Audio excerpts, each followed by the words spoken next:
You're in Braves country.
You're in Braves country.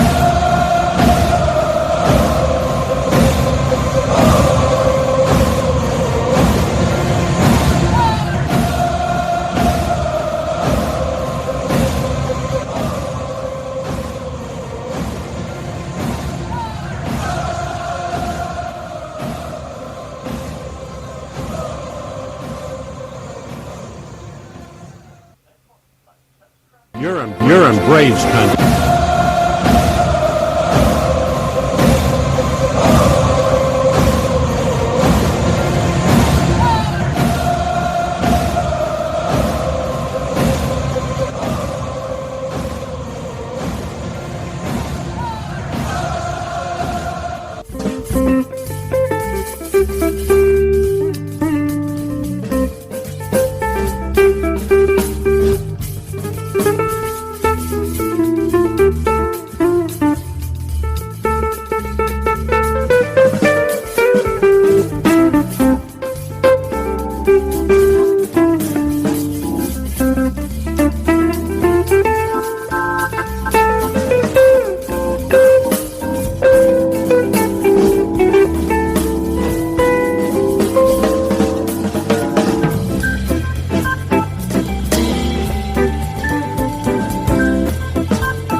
Drink like me, you can't smoke like me.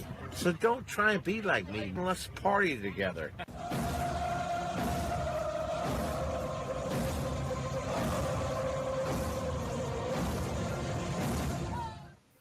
There's something kind of about a kid that's never played baseball. We have been hoodwinked, bamboozled, and flat out deceived. Why did you get so drunk? You got drunk. I'm just really exhausted. What's in that cup? Armor Cokes? Do you have any idea how important this is? We're trying to save the pub cup. Really? This is what you're doing? This is what you're doing?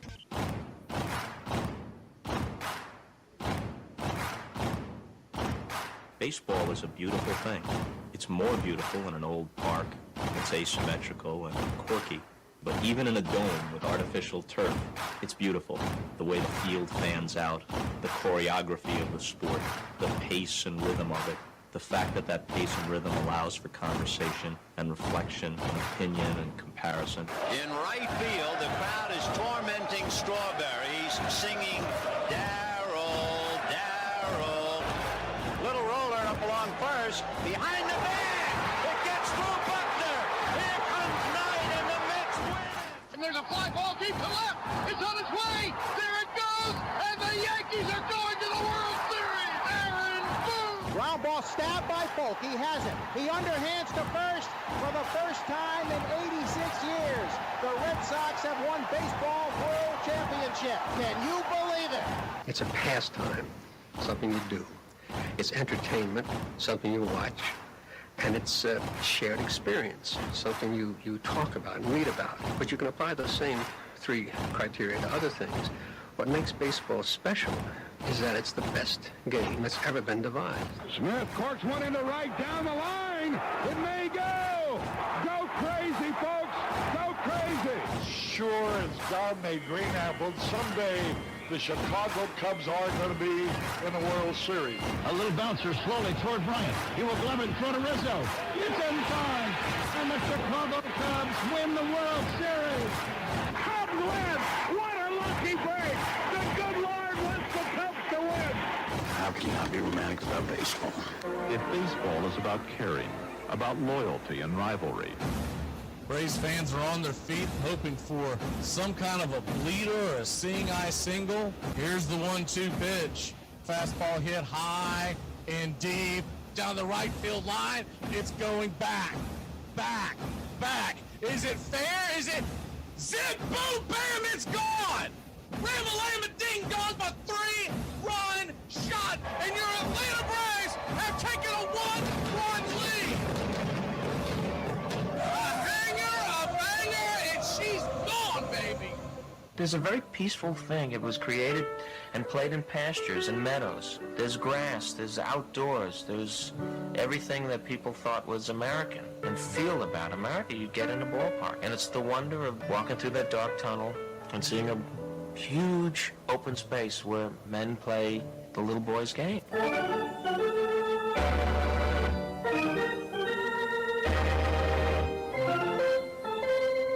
I believe in the Church of Baseball. I've tried all the major religions and most of the minor ones. I know things. For instance, there are 108 beads in a Catholic rosary and there are 108 stitches in a baseball. I prefer metaphysics to theology. You see, there's no guilt in baseball, and it's never boring. It's a long season and you gotta trust it. I've tried them all, I really have. And the only church that truly feeds the soul day in, day out is the Church of Baseball.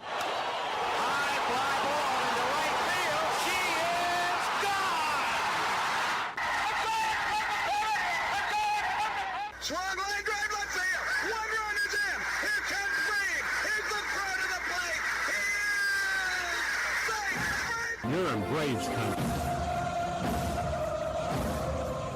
If there's a bigger thing going on right now, I don't know what it is. We're down to 1 strike here. Gurriel, the last hope for the Houston Astros. And here's the 0-2 pitch. Swung on, bounced over to Dansby. Dansby fires it over to first. And here comes the dog pile. Fire the cannons in the battery. Do the chop all throughout Braves country. Pop that top. Your Atlanta Braves have won it all. Ladies and gentlemen, welcome. We direct your attention now to home plate. Please remain standing. We call your attention to our bands here today. They will be jointly directed. And now, another fixture.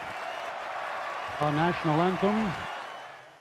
Oh, say can you see by the dawn's early light what so proudly we hailed at the twilight's last gleaming, whose what stripes and bright stars through the perilous fight for the ramparts we once were so gallantly streaming, and the rockets' red glare bombs bursting in air gave proof through the night that our flag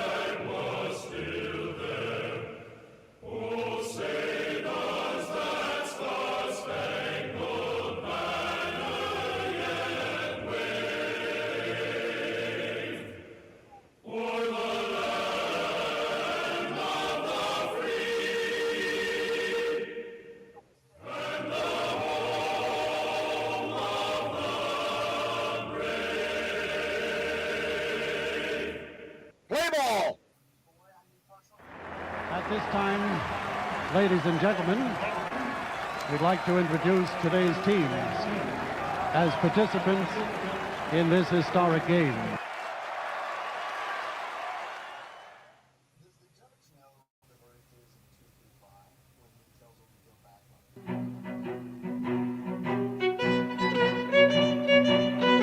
Hey Braves Country, Mac McGee here for American Rebel Beer.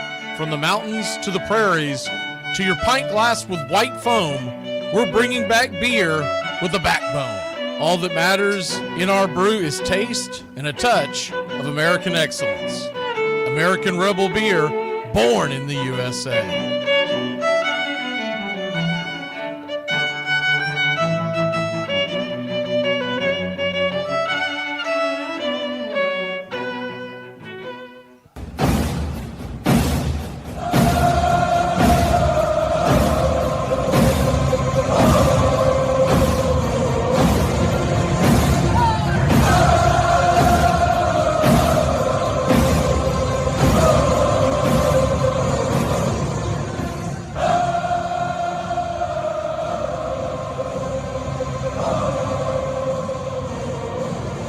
Good afternoon, Braves Country, and we got the Travis Darr note up there kicking for those of y'all on YouTube, and we're going to welcome in Facebook here in 1 second. Good to see you on TikTok as well, as the Braves get ready for an important 3-game series at home against the Angels. It may not sound like a big series, but Angels come in a game under 500, and it's time to get going.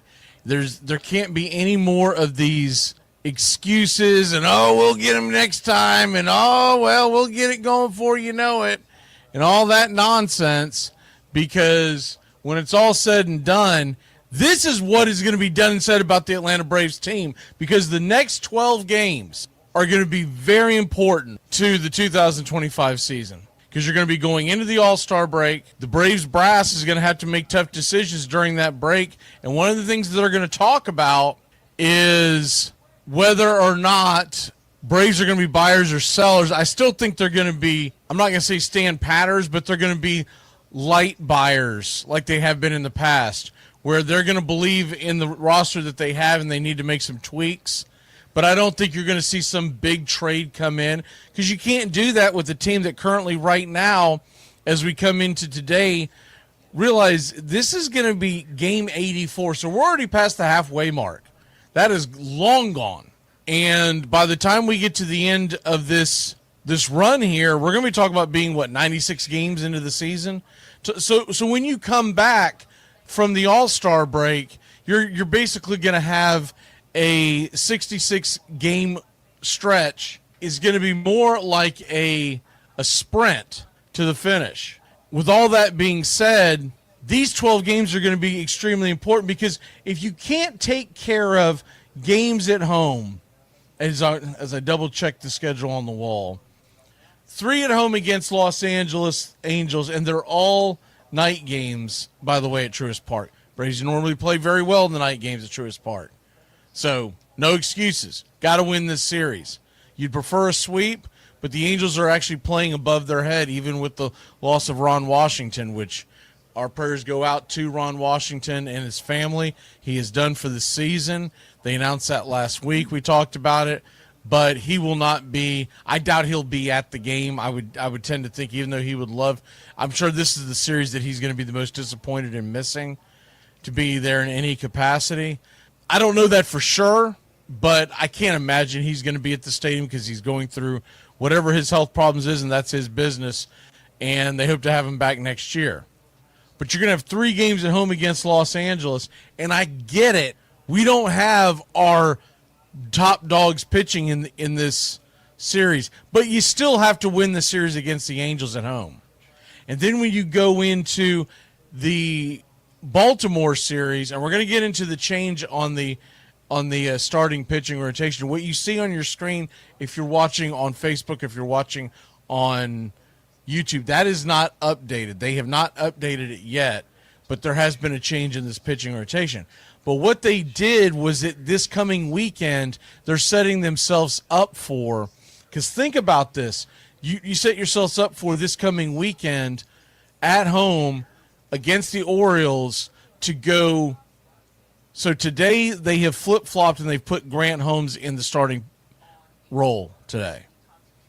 And supposedly it's going to be Fuentes tomorrow, and then it'll be Elder on Thursday.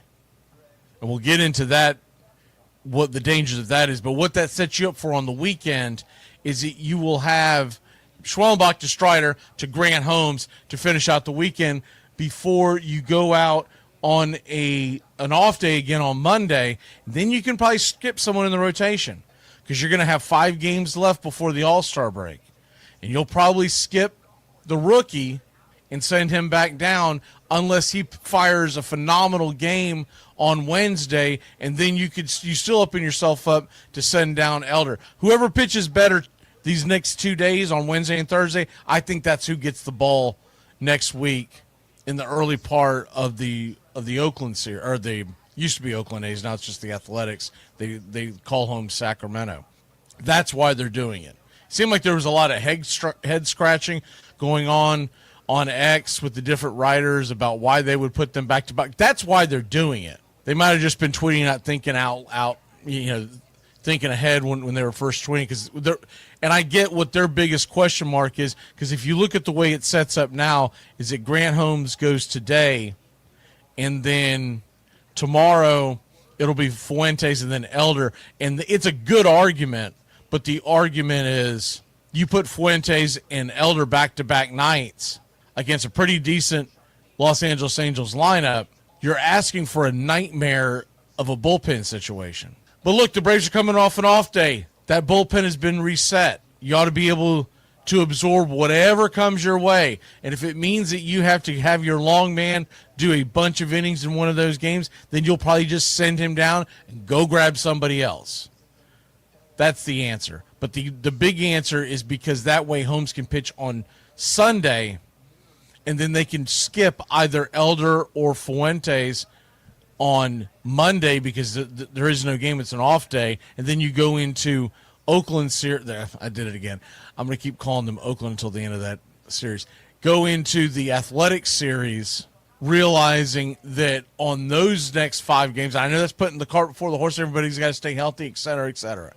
Realizing in those 5 games, you're only going to have one of the speed bumps in your rotation to finish out the final week of the season. So that's why they're doing it. So Holmes goes tonight. He's, as far as I know, Angels haven't changed anything, so it's going to be Anderson, Kikuchi, and Soriano. We're getting their best of their best. Kikuchi's been really good. That's going to be very, very dangerous to send Fuentes out against Kikuchi, let's be honest. Holmes has to win this game tonight. And Elder pretty much has to win the game on Thursday. Because if you don't, Fuentes going up against Kikuchi, they've got a huge pitching matchup tomorrow advantage. Unless they decide to push Fuentes back one more day because of the off day, and in theory they could do that, then you would have Fuentes pitch on Thursday. But regardless, what I'm doing tomorrow with Fuentes, assuming he grabs the ball and they don't change it again, I'm looking at that as a bullpen game. I'm looking at Fuentes going 2 times through the lineup at the very most, and then get him the hell out of there and put the bullpen in there because the kid's not ready. He wasn't ready when they brought him up. He was only brought up because Chris Sale is injured, and he's not likely to be back until sometime in August. Good to see a lot of folks in the chat over on YouTube. We're on Braves Country Radio on YouTube. See Unk and Tree and Iron Lung and PETA and Nathaniel Brooks. Everybody up in Adams, Jason Adams up in there, and Razor Quack. Good to see everybody. Once again, tonight's game, 7:15, first pitch. We'll have pitch-by-pitch, play-by-play of your Atlanta Braves on Braves Country Radio on YouTube. And so if you want to catch the whole game, that's where you want to go. We don't do it over on TikTok because it's kind of a nightmare to try to share what would we share over on YouTube. And then Facebook, we'll pop in and pop out, but we don't leave it up there long. But looking at this series, tonight is going to be very, very important for the Braves to get off to a good start. Now you look at what Tyler Anderson has done, and he's a pretty good left-hander, but he is 35 years old. He's got an ERA of 4.41. I wouldn't call him just an innings eater. I think he's a formidable starter, and he's a guy because we don't see him very often. He'll probably be tough the first time through the lineup. But the Braves, if they have the good approach, which there's nothing that shows us that they have, that they will, but if they have a good approach tonight, they should get to him. His last time out, he only went 4 2/3 against Boston at home, but he was just one run. It was earned. He did walk 2. He struck out 5. He only went 4 2/3, but the point is he only gave up the 1 run in those 4 2/3, so he's kept his team in it. The outing before that, he went 6, gave up 4. Then 5 innings, gave up 6. 4 2/3, gave up 3. 4 and gave up 5. So in the month of June, he pitched 24 innings. He had a batting average against of 3.27 and an ERA of 6.93. This is a guy we should get to. But it's all going to be about Atlanta's approach to this left-hander.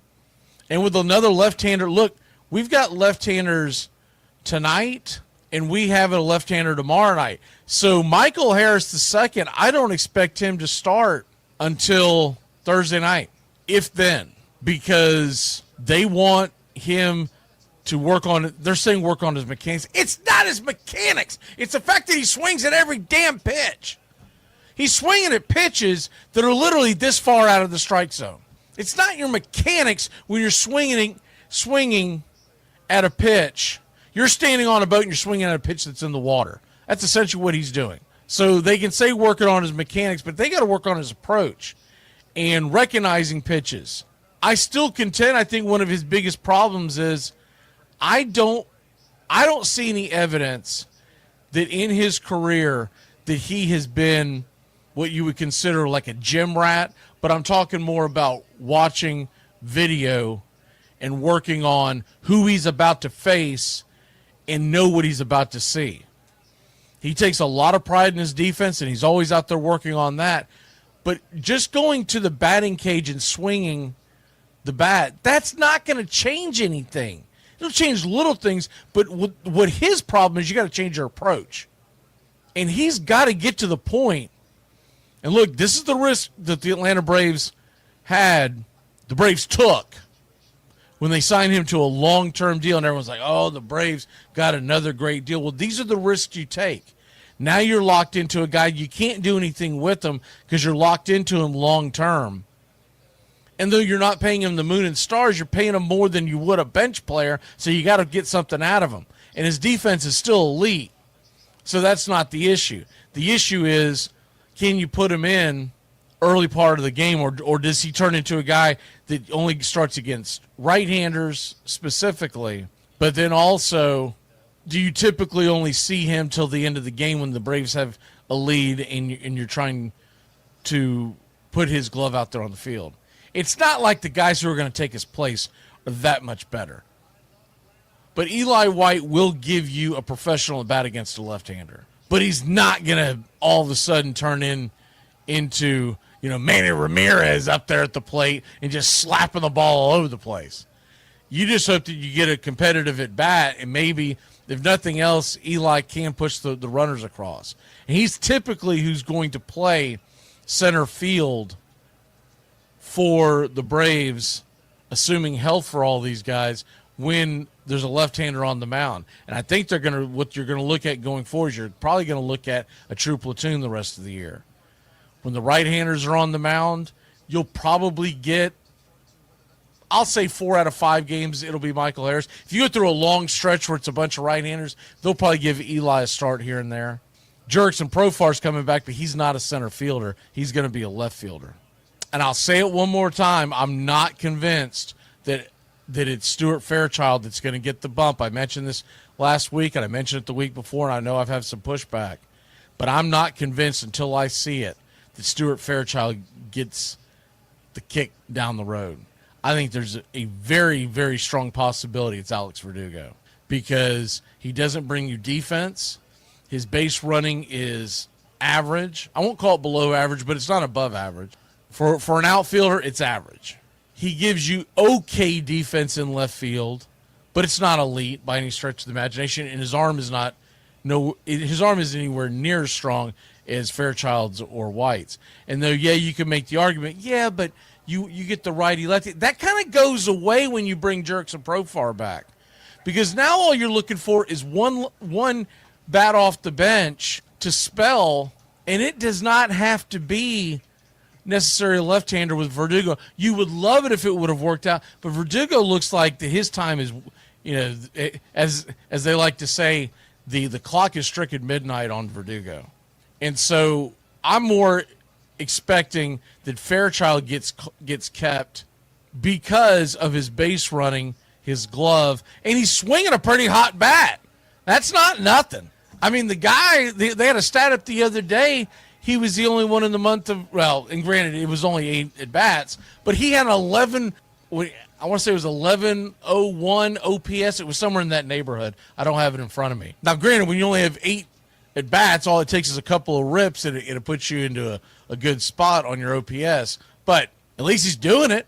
You look at the rest of the Braves batting, our biggest issue has been our batting. I know we've gotten bad outings by Elder and Fuentes. I know we've had some guys come out of the bullpen and cough up some runs. But the Braves are 38-45 this year because their offense has stunk. And you can make a very strong argument, and I know they're not going to say that his WAR is that high. But I don't give a damn. I've watched these games, inning by inning, out by out, pitch by pitch. Jerks and Profar would have us at 500 or better right now. That's that big of a difference. You think about all those one-run games we lost. There's going to be a game or 5 or 6 in there where he's going to either lay into one or get a double, come home, find a way to score, whatever, and the Braves don't lose those one-run games. So Profar coming to the team, remember, he'll be back tomorrow. I'm not convinced until I see it, and I'm not going to have a big issue with if they decide to keep Verdugo because they think that it helps them better on the bench. I understand it, but I would prefer to keep Fairchild because of his base running. He gives you another very good base runner. And also on top of that, and look, don't be surprised if it's Luke Williams, because remember, Eli White played the infield during spring training. Now, how much confidence do they have in him in a real game to play infield? I don't know. But you could make the argument that Eli is your extra infielder, and you keep all 3 of the outfielders. You keep Verdugo, you keep Fairchild and White. White's a given. White's a lock. He'll be on the roster. It's the other 2 that you don't know. But Luke Williams, all he really gives you is a guy who can run bases and plays a solid shortstop. You wouldn't say it's above average. It's a decent shortstop. And he's a good base runner. He's got good speed, but his bat is non-existent. So he doesn't really give you anything there, but that'll be the most interesting thing to me as we go into this series and we get to the end of the series, who's still on the team. Now, granted, injury could knock all that out, and then they just send someone to the IL. And you never know. They may ghost IL someone to see if they can work something out by the trade deadline to get a better shortstop bat, even if the guy is platooning with Nick Allen. And we'll start getting more and more into the trade options when we get on the other side of the All-Star break. But the Braves are going to have to. They got to win tonight, because I don't have the faith that Fuentes is going to beat Kikuchi. Can he? He absolutely can. Because it's not like the Angels have seen Fuentes. And if you can get him through the lineup, let's say we get 6, even 7 strong innings out of Holmes tonight. And remember, was it Saturday or Sunday, Daysbel Hernandez started his rehab assignment. So he'll be back very soon. And that could be a move that they could make in the middle of that series, on the back end of this series. Is it someone that they wore out either on the Wednesday or Thursday game when Fuentes and Elder didn't do what they expected them to do? You could send someone down and then bring Daysbel back up. And he wasn't lights out when we last saw him, but you never know. He might have. I've always liked Daysbel's stuff. Your biggest concern has always been that he is so erratic in the strike zone. that he gets these walks because he's not even close on some pitches, and so the guy can just spit on it, and all of a sudden the percentages on an 0-1 count to a 1-0 count are astronomical in the swing of expecting a guy to get on base. And then forget about it when you're talking about 0-2 and 2-0. It's light years. And that's the biggest thing that Daysville has to rectify, but they're not really in a position to leave him down there for you'd have to leave him down there for 20 games, and he still has options. They don't have to do that. They can pull him off. So if he ends up getting down there and spitting the bit and he can't find the strike zone, they can leave him down there. They don't have to DFA Daysville Hernandez. But the Kikuchi game, that one's going to be a rough one. And I've seen so many people over the last few weeks, every time he pitches, because the Braves have made so many moves with the Los Angeles Angels that they talk about. And I mean, these are serious guys. These are guys that people actually follow on social media, and they're having serious conversations about whether or not the Braves should make a trade for Kikuchi. Ain't gonna happen. I would be floored if that happened, because Kikuchi just signed a fairly long-term deal with the Angels, and I don't see the Braves taking on a fairly high-risk arm, because he's got a pretty good sizable contract, and he's 34 years old, but he's been really good for them. You look at a guy that let me see, he's sitting with an ERA of 2.79 this year. Now his whip's a little high, but he averages over a strikeout a game. He's the guy that when you look at it, I don't care what the books say tomorrow, the Braves should be the underdog. I don't care where the game is. And then when you look past that and you look at Soriano, and Jose Soriano, he has got some filthy stuff. Now you'll look at his numbers, and he's got a 3.99 ERA, 97 innings, 84 strikeouts, and you're like, well, he's not that 1.47 whip. And you're like, well, that's not that. But let me tell you something about Soriano. He has games where he is on it, and he's lights out, and he's hitting the zone, and he's really hard to hit. His problem has been, almost think of him as a Daysville Hernandez type of starter, where he will go out into games, and he has struggles finding the strike zone, and that is going to run your ERA up. That's going to run your whip up. That's going to put ducks on the pond, and that's where he struggles. But all in all, it's it's a coin toss at best, Elder versus Soriano. I would say that they have a slight edge. The one thing that I like about tonight's starter in Tyler Anderson, his road splits are so much different. He is a much better pitcher in the friendly confines in Los Angeles. But when he is on the road, I was looking at it earlier today, and his ERA, let me pull it up so I have it, so I'm accurate on this one. His ERA on the road is 6.26, which is, of course, where the game is tonight. It's on the road. His ERA at home is 2.66. That's a big damn difference. I mean, that is a big difference. And so I'm hoping that's the guy that we get on tonight's game, is the guy that gets pummeled on the road. As far as Kikuchi, if you're wondering about his splits, I'll pull his up real quick. He's got a much lower ERA at home at 1.12. He's got an ERA of 4.47, but when you combine that with the fact that he's going up against Fuentes, a 4.47 ERA is not terrible, because we kind of expect Fuentes is going to have a hard time getting through the lineup 2 times. But when you look at the differences, I mean, the batting average on the road against Kikuchi is 70 points higher. The ERA, much higher. And the strikeouts are about the same. So it's really him. What I've seen more than anything else with the Kikuchi is he walks a lot more guys when he's on the road. And it doesn't make a lot of sense, because it's not like he's always been an Angel, but for whatever reason, he feels much more comfortable at home this year. And Soriano on his splits, if we want to take it so I can just put a lid on that, Soriano's splits look like this. When he is at home, he's the exact opposite. He's got a 5.57 ERA on the road, or excuse me, at home. He's got a 2.78 ERA on the road. So, hell, maybe that's someone that we can actually make a trade for, because That's a big difference, and that's odd because typically a guy, unless he's pitching at home at Colorado or where the Athletics are playing this year, that is very odd. That the batting average for Soriano at home is 30 points higher than what he has on the road. When it's all said and done in this series, what you're going to have to look at is how did these starting pitchers perform. It concerns me a little bit that Grant Holmes was a late bump up, but he probably knew. They've probably already told him this weekend, hey, get ready to pitch on Tuesday. We're just not telling anybody right now because we want to see how things play out, but you're going on Tuesday. So if that is the case, and I'm sure it is, he should be fine. He doesn't get the extra day of rest, and he won't get an extra day of rest until the All-Star break because he'll pitch tonight, he'll pitch Sunday, and then he'll pitch again. I guess that would be probably Saturday is where he would probably slot in, going towards the back end.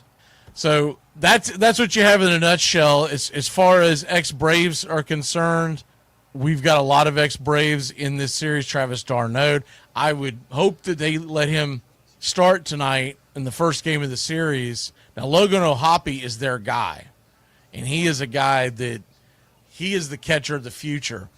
But I would think that Travis d'Arnaud is probably going to get an opportunity to start at least one game. I kind of hope it's tonight so that the fans can give him the ovation and whatnot. And then, of course, they also have a couple other guys. And the main one that's going to be missing would be Ron Washington. But remember, EY is also the starting. I noticed he's still their first base coach. A little surprised. I thought he would be some kind of a bench coach or third base coach. But he brought him all the way over to Los Angeles to be a first base coach. So EY, we should see quite a bit of him during the series here. And trying to take a look here and see what happened here because I'm missing the information on. Let me pull it up real quick before I mention it. Jorge Soler is on the IL. I'm trying to see when he's. They're saying that he could return this week. That's what I thought. I thought he would be due right about now. So he could be activated tonight. He could be activated. He's been out. He had a 10-day IL. He's been out for those 10 days, so he's eligible to return. So he very well could return tonight. Of course, we do the show at noon, so I don't have the roster in front of me. But they may wait a few days. Who knows? They leave out of here to go to Toronto. So there you have that. I think the Braves will win the series, but a sweep would just shock the hell out of me because we have Fuentes and because we have Elder. But if we take 2 or 3, we have a real opportunity for a possible sweep against Baltimore, and we're going to be a heavy favorite in every game against the A's. And you could get some real momentum going into that final series before the All-Star break against St. Louis. Now, St. Louis is playing good baseball, but we handled the Cardinals earlier in the year. We'll have our best pitching lined up for that Cardinals series. So there you have that. Okay, we're going to go ahead and get out of your hair. Pitch-by-pitch, play-by-play of your Atlanta Braves. 7:15, Grant Holmes Day. So you like that? And we're just going to have to hope that we can get one of the – got to win tonight, and then hope we can get one of the ones in the next. Hopefully, Elder will figure some stuff out and settle down, and hopefully we get a decent start out of Fuentes. I'm not going to expect the kid to go out there and fire 6 shutty and 8 strikeouts and, woo, let's go, rookie of the year. No, just get us through the 4th inning or so and not have the scoreboard lit up. Y'all have a great one. Great to see everybody in the chat, and we will see you tonight.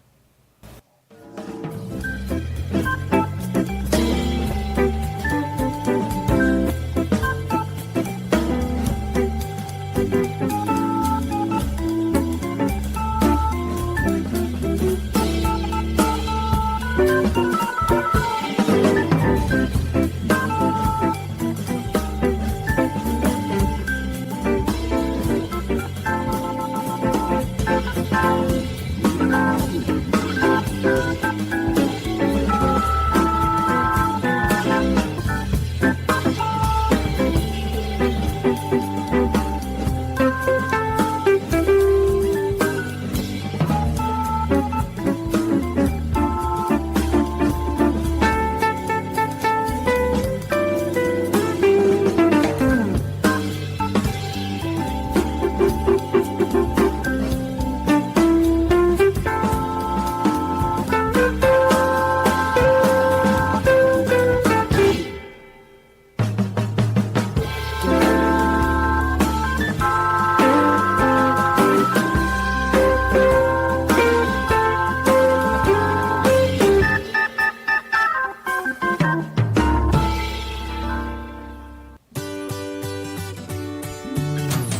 Hey, Braves Country, Mac McGee here for American Rebel Beer.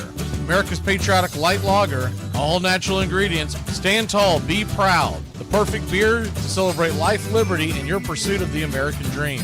America's patriotic light lager, offering a crisp, clean, bold taste. Perfect beer to celebrate life, liberty, and your pursuit of the American dream.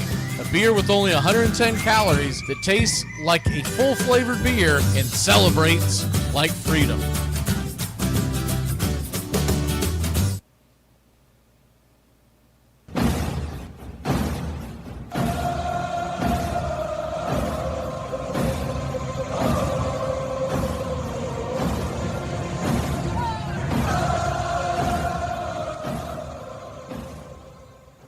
On a beer?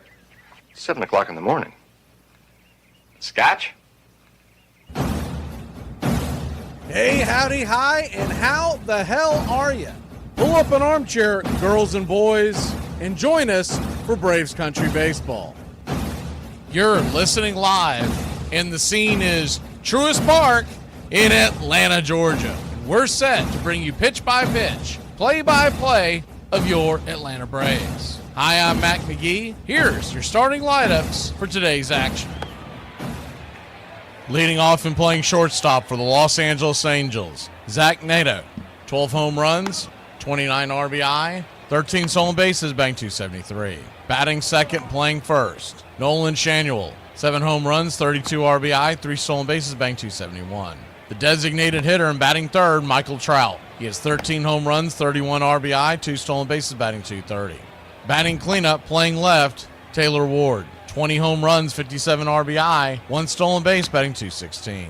Batting fifth, center field, Joe Adell. He has 18 home runs, 43 RBI, a .243 average, 3 stolen bases. Batting sixth and in right field, the 2021 World Series MVP, Jorge Soler. 8 home runs, 26 RBI, a .207 clip. Behind home plate and batting seventh, Logan Ohape. He has 17 homers, 37 RBI, a .233 average. Luis Rengifo is at third and batting eighth. 4 home runs, 19 RBI, 2 stolen bases, batting .229. Batting ninth, playing second, Christian Moore. 3 home runs, 18 RBI, a .200 average. On the mound for the Los Angeles Angels, it's Tyler Anderson. He's 2-5 with a 4.41 ERA and a 1.37 whip. 85 innings, 70 strikeouts versus 84 hits allowed, 33 walks, and 15 home runs served. He'll be going head-to-head with Grant Holmes. I play real sports, not trying to be the best at exercising. I'm Teddy Powers! I'm the man who has the ball, so that is why I am better than everyone in the world. He's 4-7 with the 3.70 ERA, 1.26 whip, 90 innings, 103 strikeouts versus 71 hits, 42 walks, and 14 home runs served. Backing up Grant Holmes in the bottom of the first inning, leading off and playing right field for your Atlanta Braves. Don't forget to vote for Ronald Acuna Jr. for the 2025 All-Star Game. He has 9 home runs, 18 RBI, 4 stolen bases, batting .361. Batting second, playing first, Matt Olson. 15 home runs, 52 RBI, a .261 average. Batting third, the designated hitter, Marcell Ozuna. 11 home runs, 40 RBI, a .247 average. Austin Riley, batting cleanup, playing third. 12 home runs, 42 RBI, 2 stolen bases, batting .269. Behind home plate, batting fifth, it's the Drake Baldwin. You don't like the Drake? I love the Drake. How could you not like the Drake? Who's the Drake? The Drake is good. 9 home runs, 26 RBI, batting .280 on the year. Batting sixth, playing second, Ozzie Albies. 6 home runs, 28 RBI, 7 stolen bases, batting .223. Batting seventh and in left field against the southpaw, head scratcher here, it's Alex Verdugo. He has 12 RBI, 1 stolen base, batting .242. Another head scratcher, Michael Harris is back in the lineup against the southpaw. He'll be patrolling center field for your Atlanta Braves with 6 home runs, 43 RBI, 11 stolen bases, but a .212 average. Batting ninth, playing short, Nick Allen. .242 clip with 15 RBI, 6 stolen bases. Calling balls and strikes behind home plate tonight, it's Derek Thomas. Your first base umpire, Alex Tosi. Second base will be manned by Ron Culpa, and down the third base line, it's Corey Blazer. Game time temperatures tonight here at Truist Park at first pitch expected to be in the high 70s and a strong chance of rain throughout the evening. If we get this game in, the wind is blowing in from right to left at 6 miles an hour. Your Atlanta Braves are minus 191 on the money line. The over-under is 9.5. Our pick to click tonight with the southpaw on the mound and a 2-for-4 lifetime average with 1 home run and 5 RBI. Give me Ronald Acuna Jr. Everything seems lined up for him to click.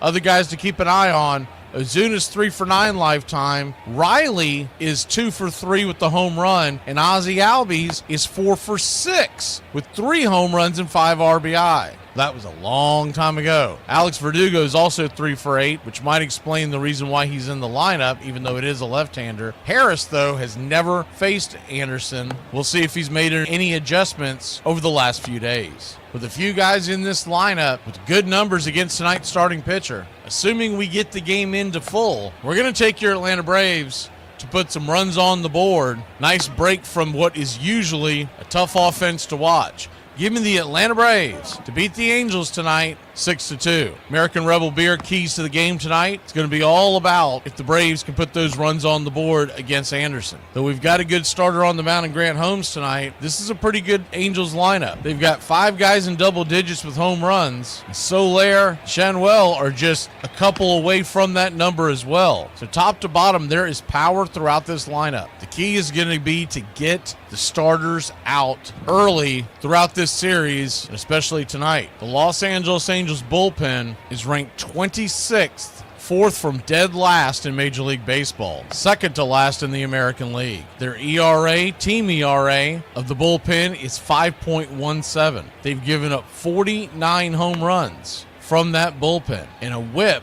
of 1.53. So there's ducks on the pond when the pen comes in. We've got to get Anderson out and attack the Angels bullpen. Put your click in the chat, slap that like, and let's get ready, Braves Country. We'd like to thank everybody for choosing Braves Country Radio, and a special thanks to all the country club members. Please like on your way in and subscribe, set those alerts, and share Braves Country Radio to help build the crowd so we can continue to bring you the classic call of Braves Country Baseball. Well, it's about that time. Grab you a cold one. Find you an armchair. Atlanta Braves Baseball right here on Braves Country Radio. Your modern-day superstation is in its 5th season of bringing you pitch-by-pitch, play-by-play of your Atlanta Braves and our one-of-a-kind production. Take us anywhere you go for over 170 Atlanta Braves ball games. Please like and subscribe today. Join the Country Club. Thank you to all the Country Club members. You help support Braves Country Radio. Get this bus moving. Stop. Come back. Too late. Roll call! Yeah, roll call! You're in Braves country.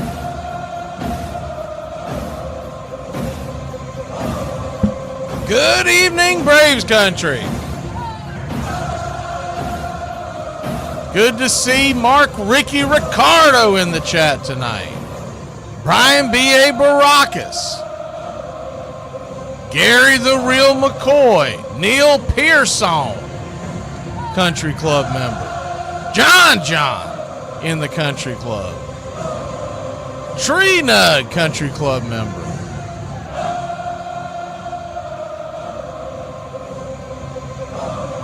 Let's see who else we have in the Country Club tonight. Iron Lung in the Country Club. Adam Batman Westbury.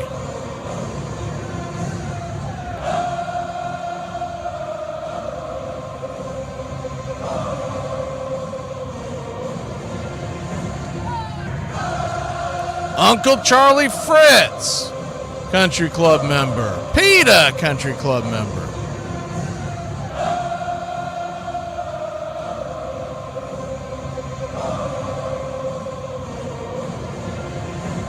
I think I already said Adam Batman Westbury, but Country Club member.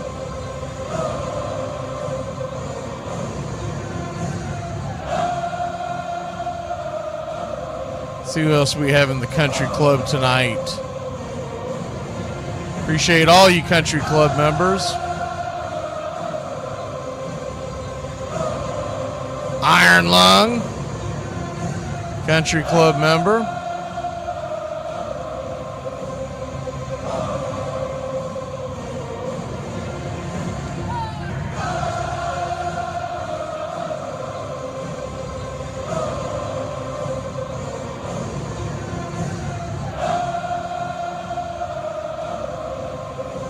Nathaniel Brooks, my man, country club member.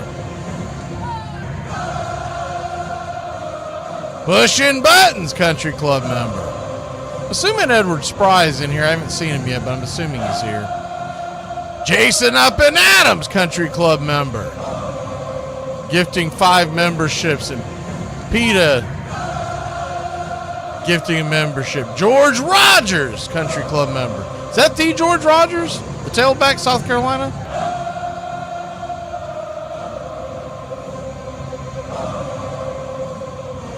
All right, others that we have in here, we've got Daryl and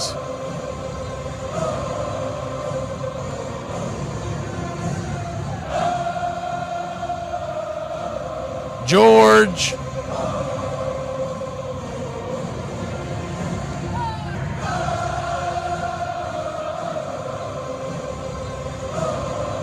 Willis.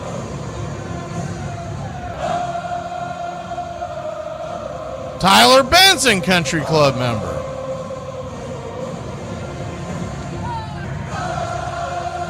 Captain Retro.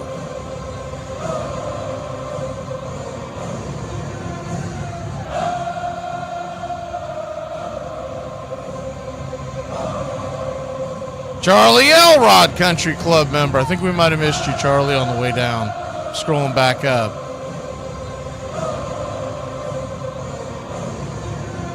See who else we have in here tonight.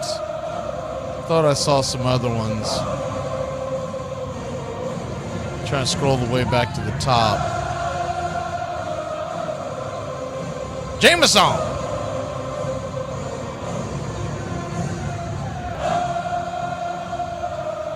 I'm waiting for some kind of announcement. The tarp is on the field, is what we're seeing. And they've been waiting to the last minute to announce any kind of a rain delay. So we're still waiting to see if there's any kind of projection. There seems like there's a window in between now and about 10 o'clock or so.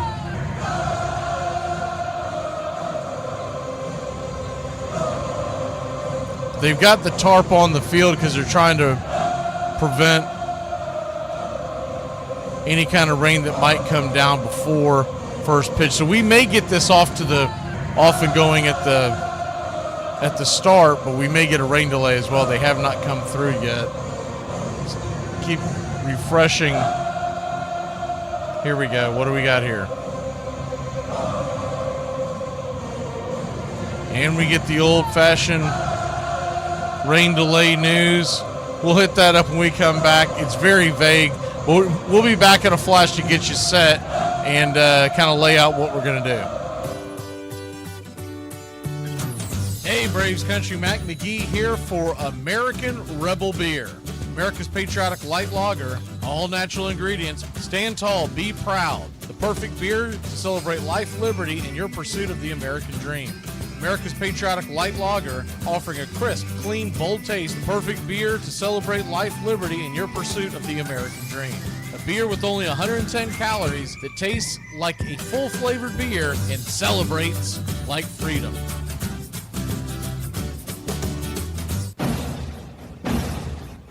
Hey, Braves Country, this is Mac McGee with Braves Country Radio. We are bringing you pitch by pitch, play-by-play of your Atlanta Braves all year long. Join the Country Club today. Help support Braves Country Radio. Join the Country Club today. It helps us bring you more of the game we all love. Braves Country Radio, your home for the classic call of Braves Country Baseball.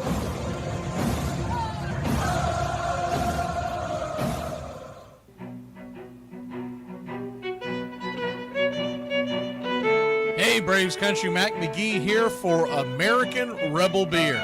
From the mountains to the prairies to your pint glass with white foam, we're bringing back beer with a backbone. All that matters in our brew is taste and a touch of American excellence. American Rebel Beer, born in the USA.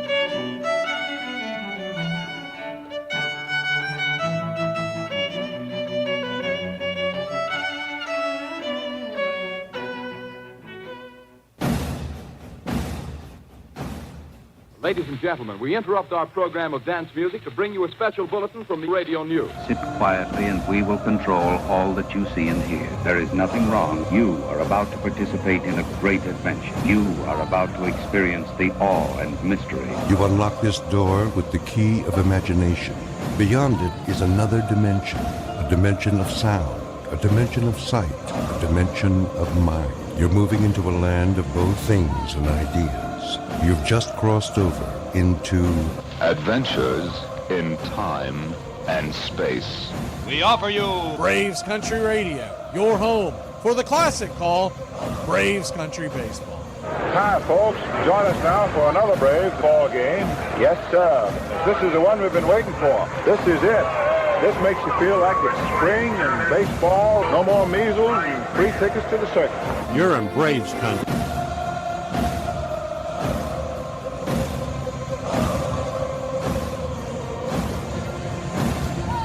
This is a reminder, disorderly conduct will not be tolerated.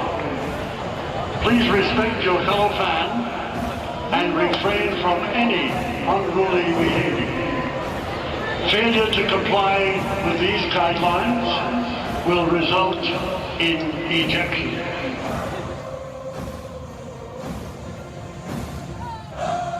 So here's a weird one. The Braves a few minutes ago announced that they were starting in a rain delay. And then just like that, they deleted the tweet. The X post, whatever the hell you want to call it. So, let me see what's going on here.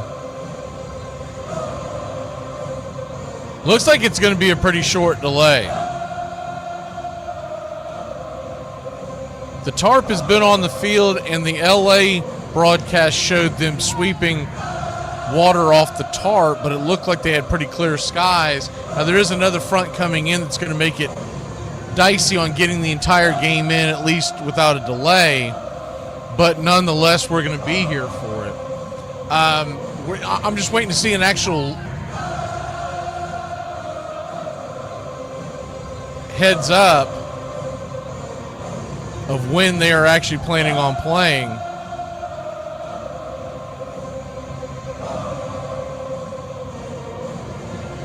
Because the fans are huddled inside. In fact, I knew, I didn't even have to guess it, because when the Braves pregame show comes on, where they sit around and they yuck it up and everything, they were all standing inside.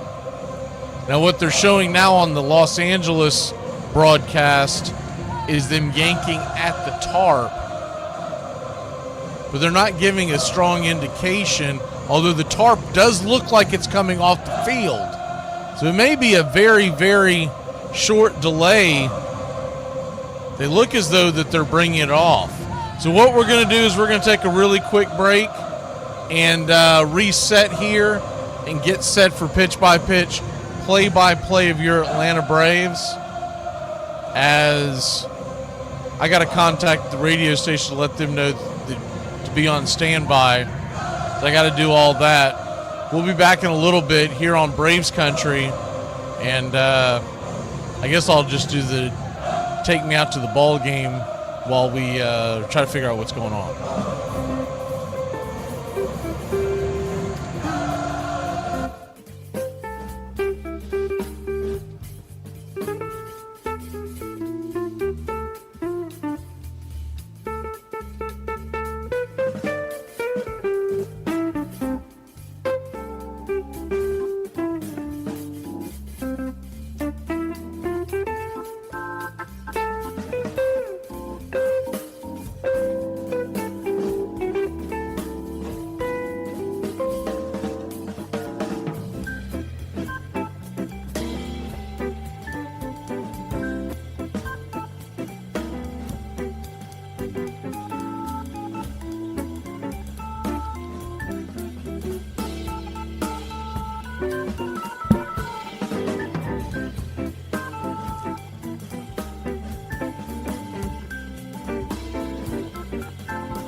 All right, Braves country.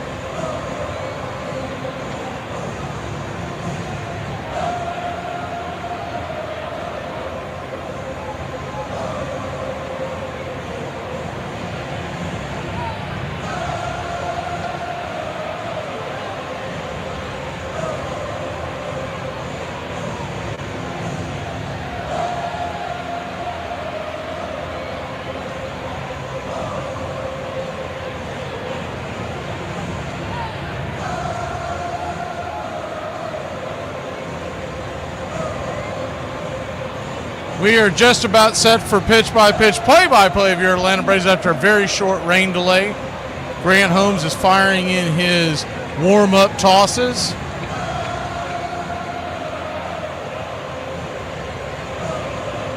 Zach Nato will lead him off.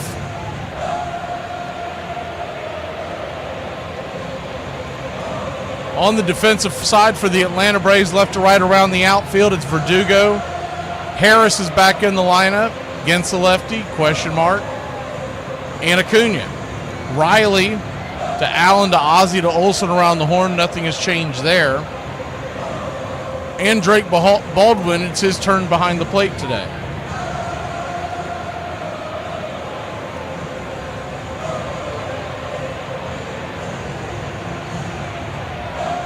You got a lefty on the mound tonight and tomorrow night, and then you got a righty on Thursday. So we'll see how they play that, not just with Harris, but also with Baldwin and company.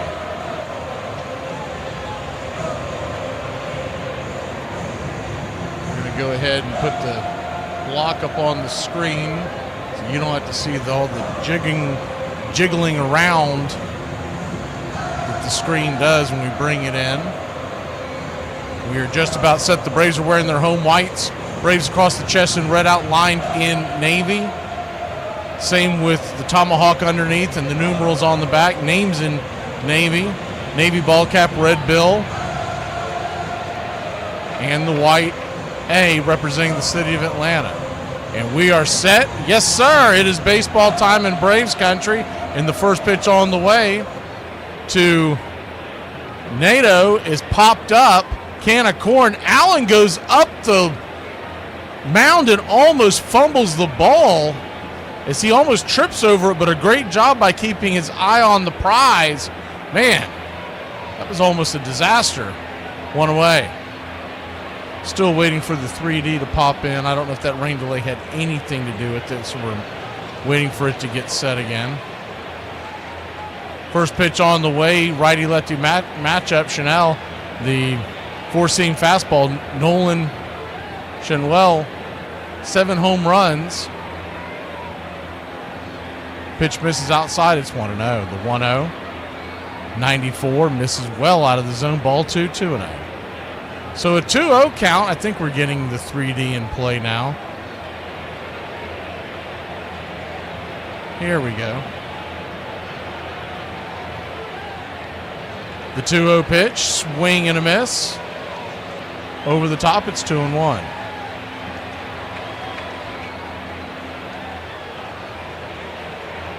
Two-one count. Infield, back and to the right. Playing the left-hander to pull. The 2-1 pitch, swing and a miss. Curveball, 2-2. 2-2 count.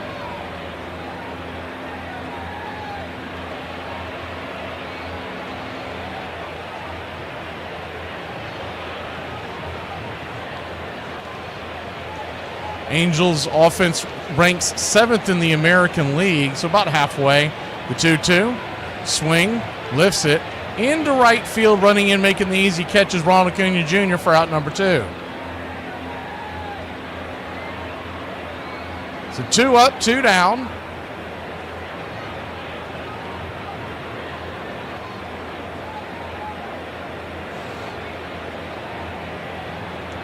If you missed the news earlier, the Braves made a minor trade. We'll go over that in a second. Mike Trout, the batter now. Righty-righty matchup. First pitch, 93. Down and away. It's 1-0. Infield back and to the left, playing Mike to pull. Straight away in the outfield and deep. 13 home runs on the year for Trout, the 1-0. Slider, about chest high, 1-1. 1-1 count.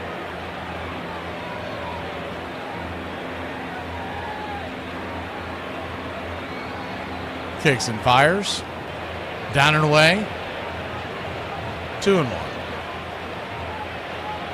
Holmes 9 pitches in so far. Braves nothing, Angels nothing. Top of the first inning if you're just joining us. The 2-1 from Holmes. 95 at the knees. Called for a low strike. We'll take it. 2-2. 2-2 count.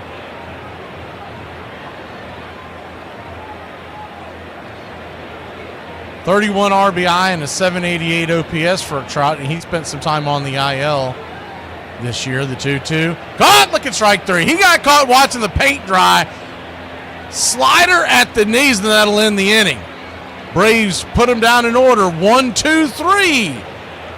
Grant Holmes dealing on a Tuesday night. I play real sports, not trying to be the best at exercising. I'm Teddy Powers! I'm the man who has the ball, so that is why I am better than everyone in the world. What's your da? I don't know. Yada na yastara. Anada. Okay. With a nickname like Stan the Man, you know Stan Musial was something special. How good of a hitter was he? One player said he could hit 300 with a fountain pen. He started out as a pitcher, before a shoulder injury ended that chapter of his career. He had 3,266 more at-bats than Ted Williams, but 13 fewer strikeouts. He hit no less than .310 for 16 consecutive seasons. In his first 5 full seasons, he won 2 batting titles and 2 MVPs. Even though he was an exceptional hitter, which is evident by his 7 batting titles, he wasn't above putting the team first. His 35 sacrifice bunts are more than Joe DiMaggio and Ted Williams combined. He won 3 MVP awards in his career, but even more impressive, he received MVP votes in 18 of his 22 seasons. In his first 9 seasons, he had more doubles than he had strikeouts. A pitcher once said you were better off throwing 4 wild ones and trying to pick him off at first base. His 12 walk-off home runs are second only to Jim Thome. Despite missing an entire season to serve in the Navy, he still held 17 big league records and 29 National League records at his retirement. One of the greatest hitters of all time. Hey, y'all better look the out today. My crayons are short, the box is full, my bottle of glue's topped off, and my helmet's on tight, baby. We about to rhythm with the tism. Let's get with it. Had to be a learning process for you. Well, I learned a lot. I pretty much learned how to live. I mean, you have to adapt to your new environment, and I learned all the do's and don'ts. I was in AAA at the end of the year, and, I had a pretty good summer, and, I kind of expected to get called up. In 1986, he gets called up in September after being very good in the minor leagues, and he's only 20 years old. Turn around and I get pulled over for speeding. It's my first ticket, and I'm nervous. Cop pulls you over, you're 20 years old, and he writes me the ticket, and Chico goes, "Damn." Welcome back. Tyler Anderson set for the first pitch at the bottom of the first inning to Ronald Acuna Jr. is a four-seam fastball. Paints the edge outside. It's 0-1. The 0-1. Swing and a miss. 90-mile-an-hour four-seamer. Acuna behind that pitch. 0-2. The 0-2 count. Swing. Sizzles it back foul. We'll do it again. Acuna batting .361 on the year. 9 home runs, 18 RBI. Last day to vote to go to the next stage of the MVP of the All-Star voting, and Acuna is leading outfielders right now. The 0-2. Up top, misses high, 1-2. The 1-2 count.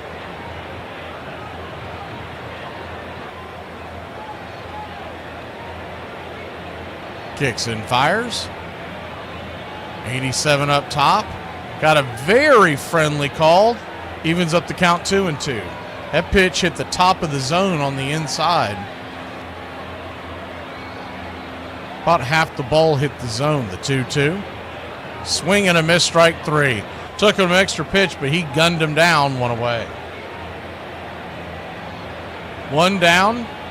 Acuna starting to struggle a little bit. You wouldn't know it by the numbers.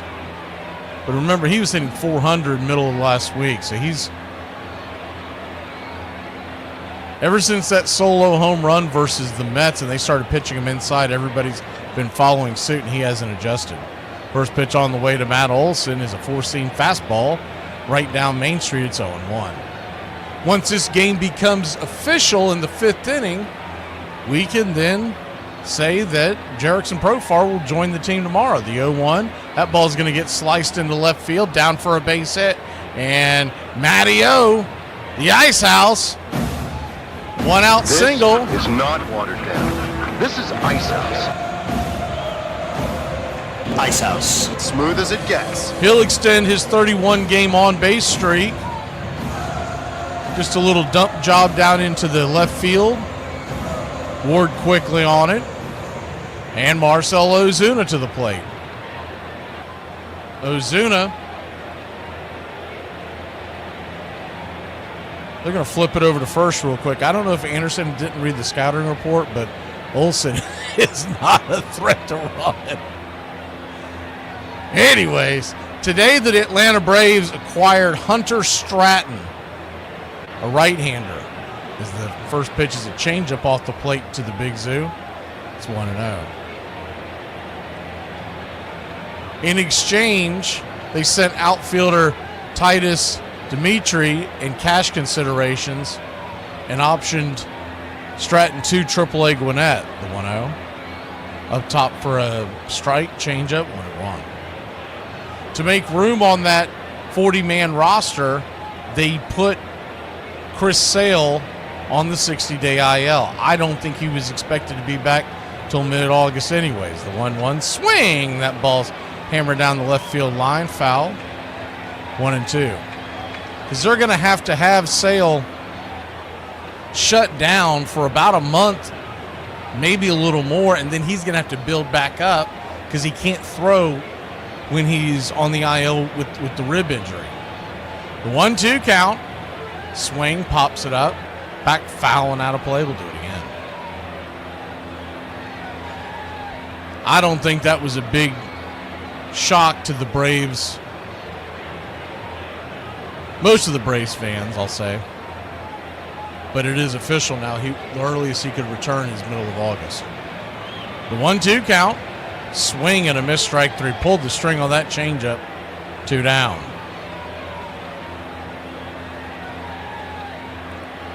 Two away, and that'll bring up Austin Riley.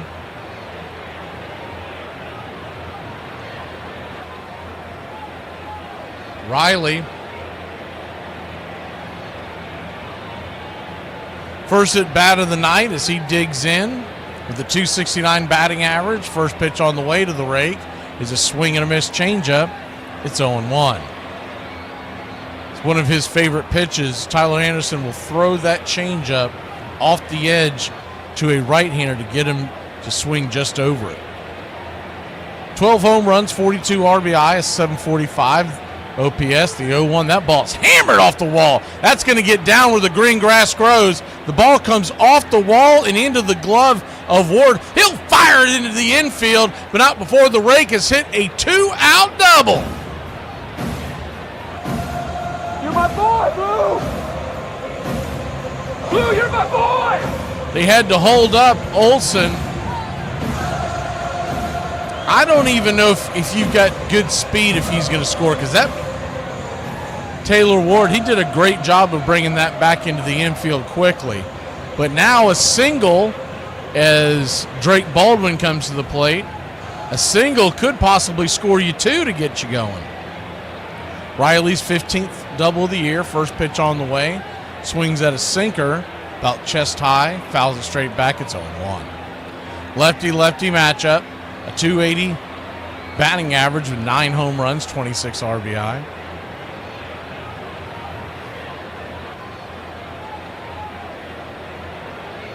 The 0-1. Swing and a miss. 0-2. So an 0-2 count.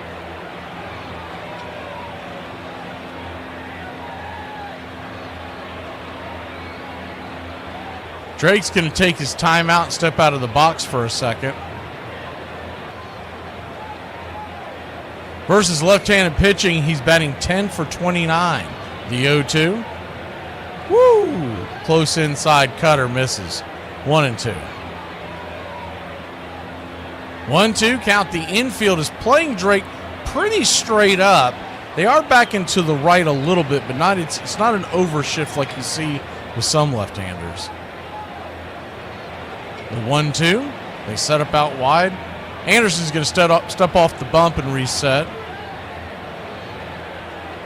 Now, if they do hit one down the left field line, there is a big open gap over there. The 1-2. Swing and a miss, strike 3. Chase one out of the zone, down to his knees, and a strikeout for the Drake. We'll be back in a flash here on Braves Country. 0-0 your score. I told you the Drake was bad. I hate the Drake. I go out and party every weekend, boy. Man, my still in recovery mode, boy. I ain't even get up and go to work today. You feel me, boy? For real. Oh, God. Real, boy. I already did get home to 9 o'clock Sunday damn morning. Probably fell out, slept for about a couple hours till my phone started ringing. My baby mama calling. I'm like, God, I just went to sleep. You don't get your big tartar sauce smelling out my phone.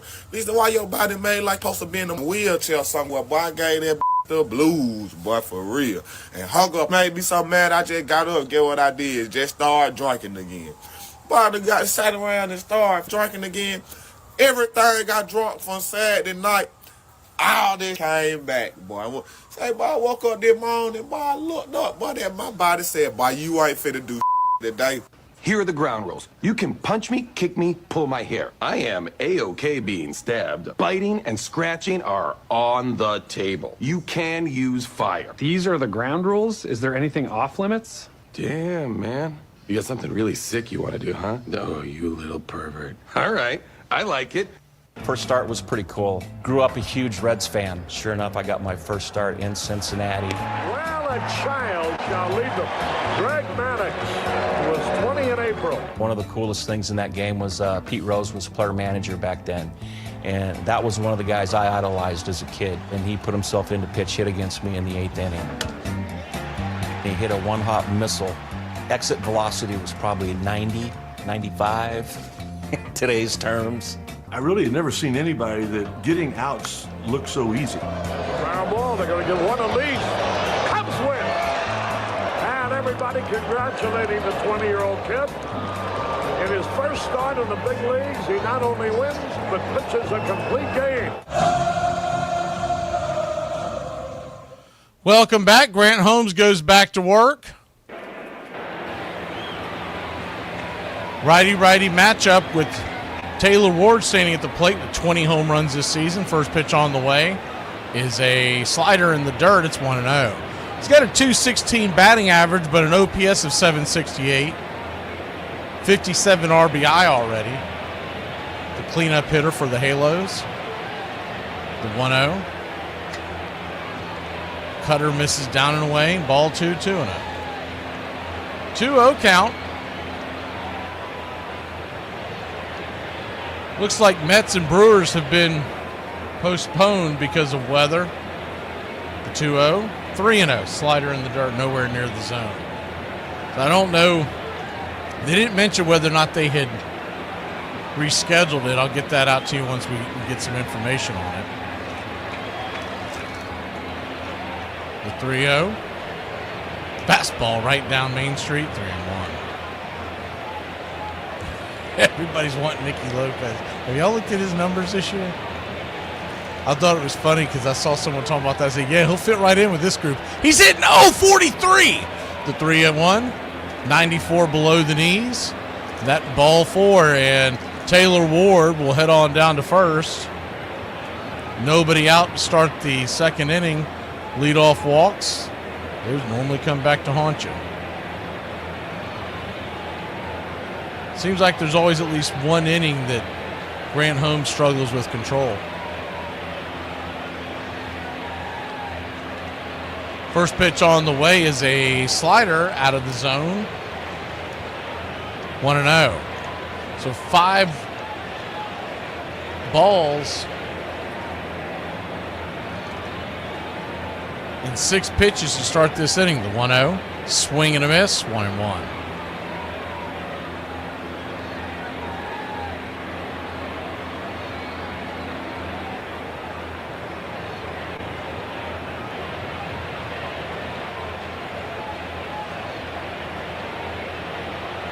The 1-1.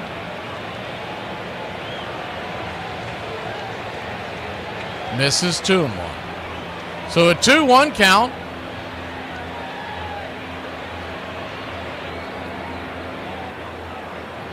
Righty-righty matchup. Turns around, flips it over to first.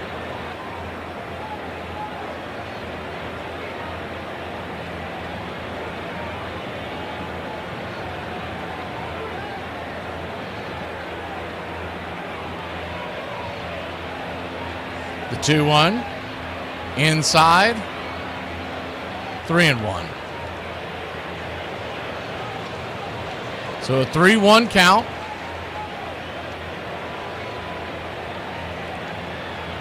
Joe Adell batting .243 on the year.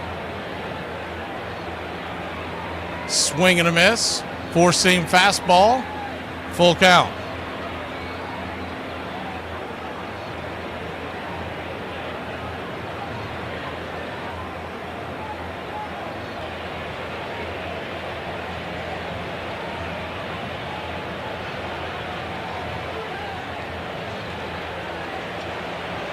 Full count to Odell. Runner at first, nobody out. Swing, pops it up. High down the right field line, foul and out of play. Do it again.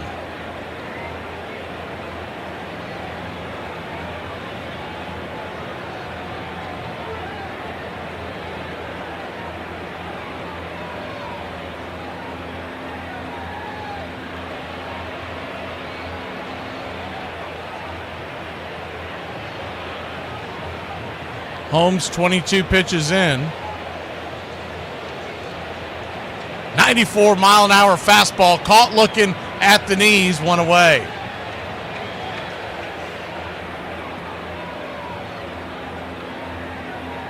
Big strikeout for Grant Holmes. Number 2 on the day.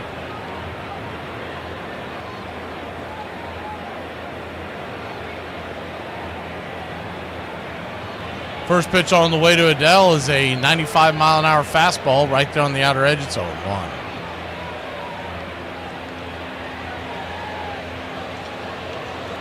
The 0-1.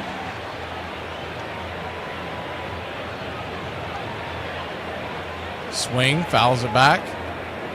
0-2. So an 0-2 count.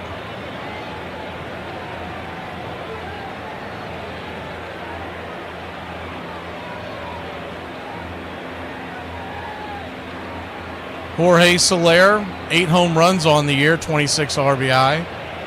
The 0-2. Down and away, 1-2.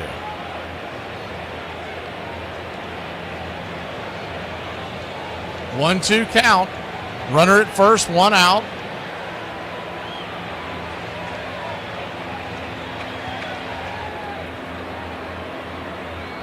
The pitch on the way, swing and a miss, strike 3.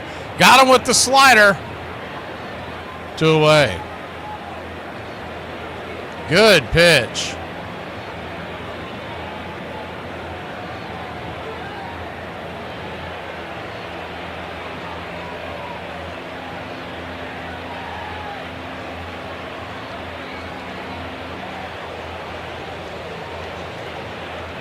One on, 2 out. First pitch on the way. Slider.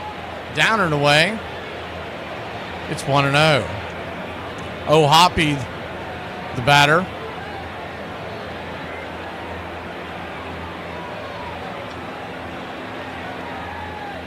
The 1-0. Swing and a miss, 94. 1-1. Logan O'Hoppe has 17 home runs on the year, 37 RBI, a 722 OPS.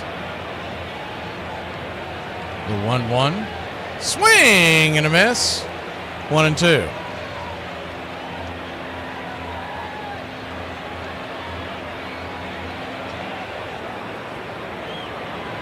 One-two count. Brings it. Fouls it straight back. We'll do it again.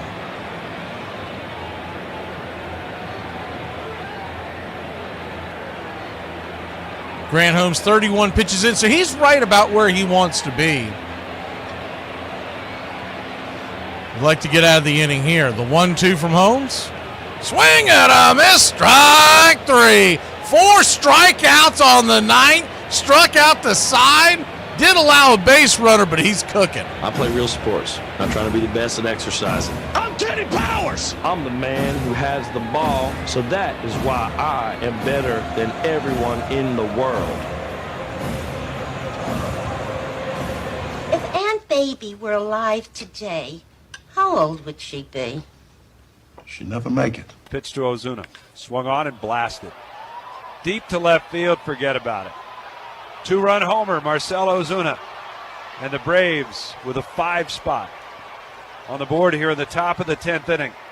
Ozuna with his 14th home run of the season. What was that? They're going to stop in the middle of the third baseline and do Ozuna a hand. just now steps on a home joke. plate.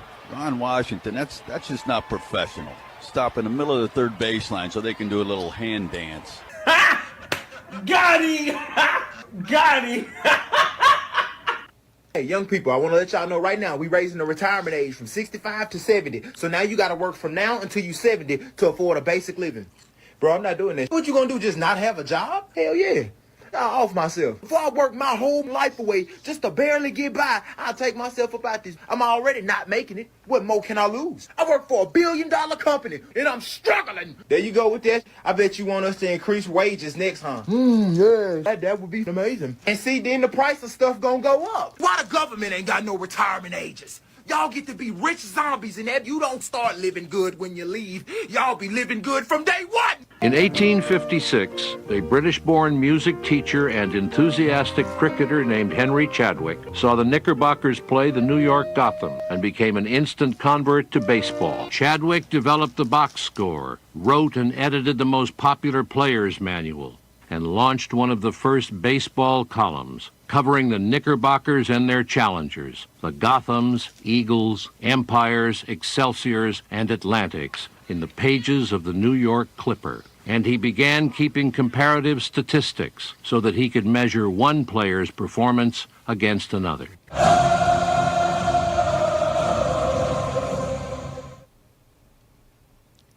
Welcome back. First pitch on the way to Ozzie Albies, who will lead us off, batting .223 and 6 home runs on the year. Pitch misses out of the zone. It's 1-0. Lefty-righty matchup. The 1-0 pops it up. Back out of play, thankfully. 1-1.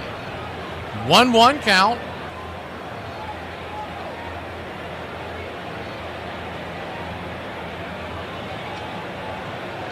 Pitch on the way to Ozzie. Just off the plate. Good take that time by the Wiz. 2-1.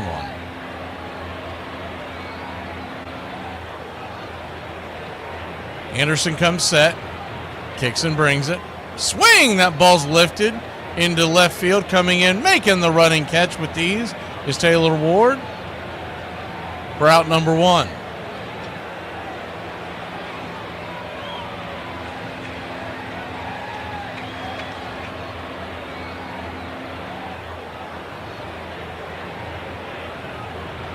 One down, and Alex Verdugo coming to the plate. You wonder why he's in the lineup. He's 3 for 8 lifetime versus Tyler Anderson. Not saying I agree with the move, but that's got to be the reasoning. First pitch on the way is a 4-seam fastball right there on the edge. It's 0-1. You wonder if it's going to be him or Fairchild getting the boot tomorrow when is the 0-1 down and away. 1-1. Whoever gets kicked to the curb is going to get scooped up pretty quickly. 1-1 count. Swing and a miss. Blew it right by him. Cutter, 1-2. Got to figure everybody's always looking for a left-handed bat off the bench, and then Stuart Fairchild just brings so many different tools. He's not a great hitter, but he handles the bat well for bunts and whatnot, and he's a very good defender and good base runner. The 1-2 in the dirt, 2-2. 2-2 count. Hit the out-of-town scoreboard real quick to get you caught up on what's going on. Marlins, you got to start paying attention to the Marlins. They're right there with the Braves. They are leading the Twins 1-0 in the bottom of the 6th. The 2-2. High and out of the zone, 3-2. Cardinals and Pirates are scoreless going into the 5th. Rays lead the Athletics in Tampa Bay 2-0. They're in the bottom of the 3rd.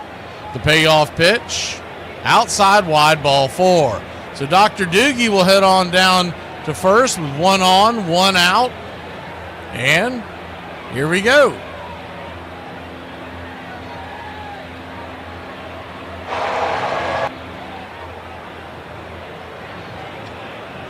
One on, 1 out.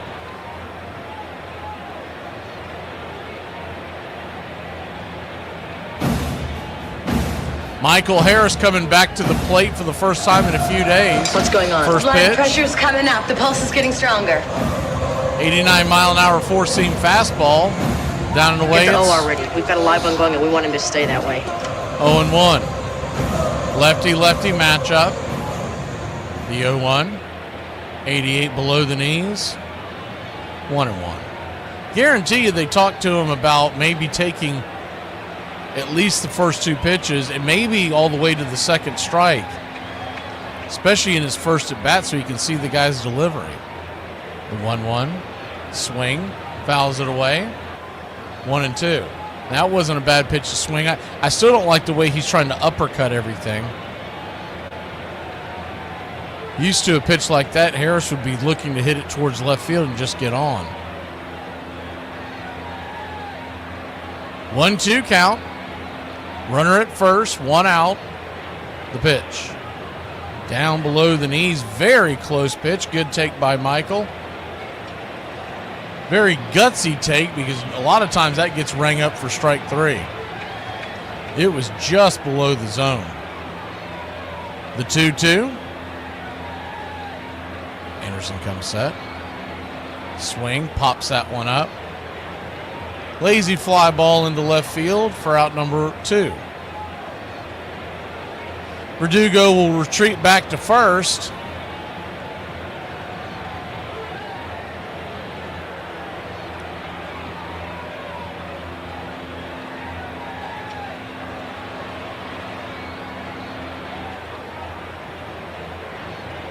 Infield will be back into the left now.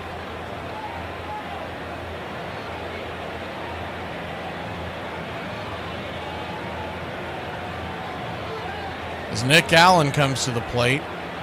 Very strange that the teams play him to pull like that. He normally shoots the ball the other way. First pitch on the way. 79 misses high. It's 1-0. One thing you can say about home plate umpire Derek Thomas is he is calling a tight zone tonight. Now, the last time we saw Thomas, what I have in my notes is that he expanded it as the game went on. They're going to flip it over to first to keep Verdugo close by. But Thomas was a guy that we were upset with the last time we saw. It wasn't that long ago, just a few weeks. He had a bad day at the plate. The 1-0, right there, top of the zone, 1-1. 1-1 count.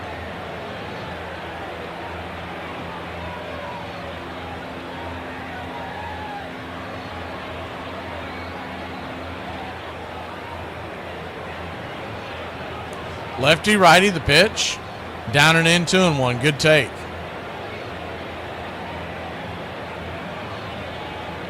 Allen in his last 11 games, a .333 average and 4 multi-hit games. The 2-1, swing and a miss, changeup, 2-2. That pitch just fell off the table.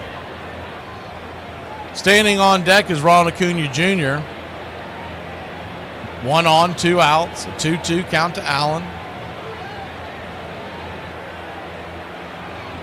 Pitch on the way.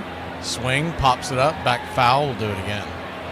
Anderson has this double click that he does with his leg to try to keep you off balance.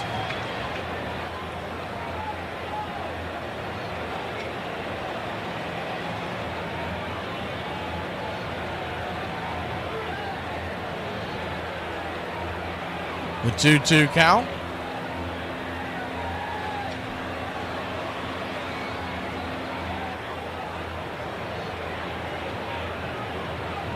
Anderson brings it high and out of the zone.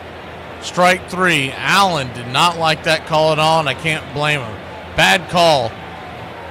There we go. He's starting to expand the strike zone. Nick Allen's giving him some jaw. We'll see if he stays in the game. We'll be back in a flash. Everyone's always like, oh, TikTok's selling your data to China. The Chinese want your data. It's like, let them have my data. I'm wearing shoes that their children made. That seems like a fair trade. December 14th, British soldiers Hugh Montgomery and Matthew Kilroy were sentenced to death following the second Boston Massacre trial in 1770. Captain Preston was acquitted in the first trial, and 6 other soldiers acquitted in the second, except for Montgomery and Kilroy. They were found guilty of manslaughter for killing Crispus Atticus and Samuel Gray. However, both men avoided execution by invoking benefit of the clergy, an old legal tradition allowing first-time offenders to claim mercy. Originally requiring the reading of a Bible verse known as the neck verse, traditionally Psalm 51:1, a plea for divine forgiveness, the practice followed the British to America, and it evolved by the 18th century to include most literate men. Because manslaughter, unlike murder, qualified for this one-time benefit, Montgomery and Kilroy were spared the gallows. So they could never claim it again, their thumbs were branded with an M for manslaughter, then were banished from Massachusetts, escorted out of Boston under heavy guard to avoid mob violence. Their departure left the city seething, decrying the unjustly lenient verdict, leaving Samuel Adams and other patriots pushing for one more trial. Well, my wife and I went to a couples counseling meeting today. And the speaker said something about 80% of men don't know what their wife's favorite flower is. I whispered to my wife, self-rising, isn't it?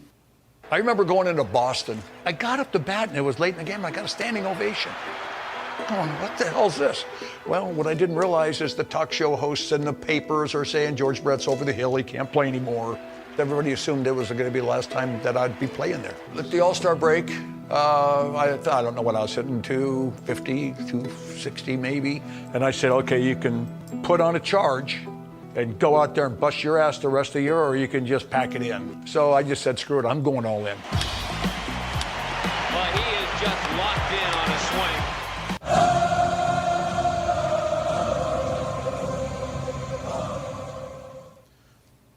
Welcome back to Braves Country Baseball. 0-0 your score. Top of the third we go. First pitch on the way to Rengifo is swung on and lifted into left field. That'll be a lazy fly ball out. Alex Verdugo is right there. 1 down.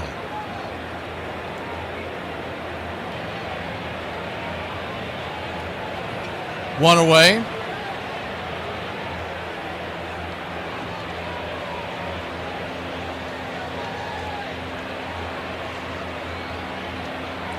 Moore, your batter, the number 9 hitter. 3 home runs on the year. The second baseman's batting .200.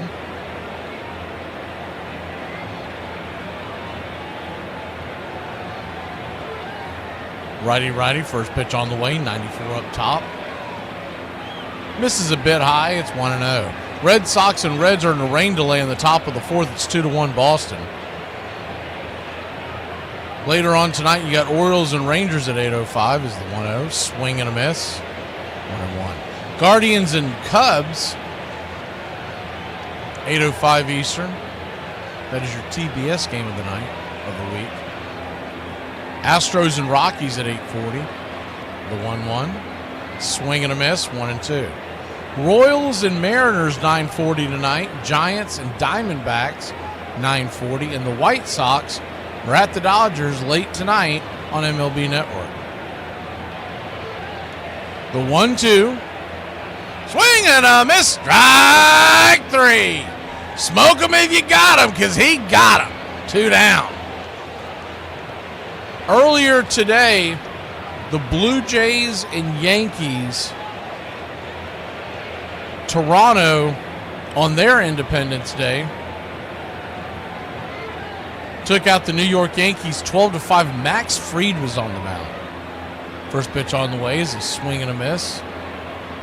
It's 0-1. He was cruising in the early part. I had it on while I was getting ready for the broadcast. He was cruising early on and then just absolutely imploded. He ended up going 6 innings and 4 earned runs, but they left him out there. And shortly after that, the gates broke loose. The 0-1, swing and a miss, it's 0-2.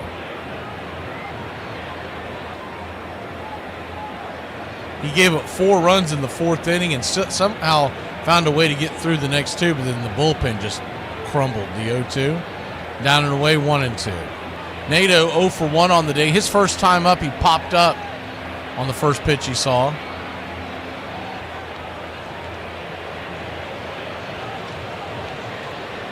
Even with that implosion, Max Fried's ERA is 2.13 this year. The 1-2.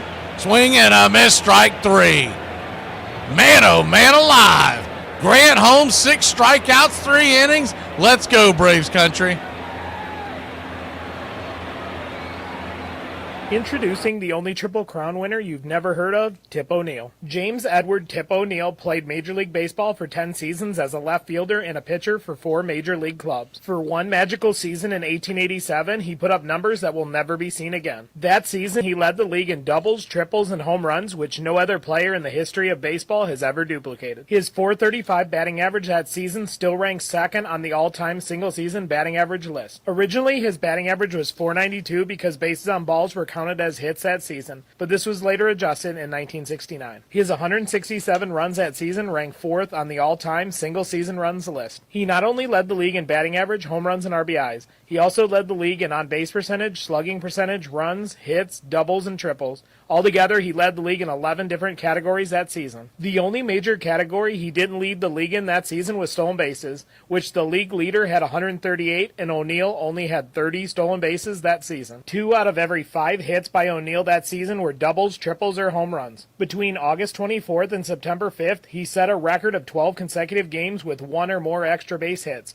During that streak, he hit .596. He also hit for the cycle twice that season, which doesn't seem that remarkable unless you consider he did it in the span of 5 games. What's even more impressive is that he put up all of those numbers in only 124 games that season. Armchair. In 1866, at Vassar College, a group of freshmen, with the support of a female physician who thought exercise for women essential to good health, formed the Laurel and Abenakis Baseball Club. Other colleges soon followed suit. They did not play for long. One day, a student, while running between bases, fell with an injured leg. We attended her to the infirmary with the foreboding that this accident would end our play of baseball. The teams were soon forced to disband. The game was considered far too violent for young ladies to play. Welcome back. First pitch on the way to Ronald Acuna Jr. is a pitch off the plate, called for a wide strike. Acuna doesn't like it. It's 0-1. The 0-1 lefty-righty. Down and in. 1-1. 1-1 count.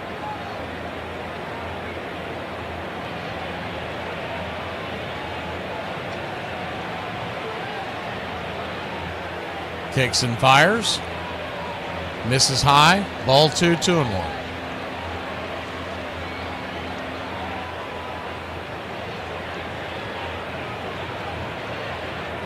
Braves nothing, Angels nothing. Bottom of the third. The 2-1 to Acuna. Inside 3-1. Second time through the order for the Braves, so see if they've made adjustments.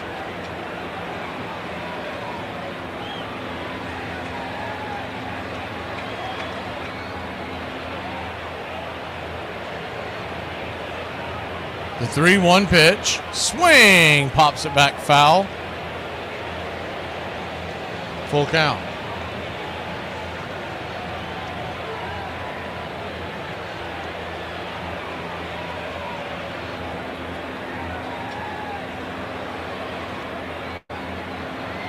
The payoff pitch, swing and a miss, strike 3.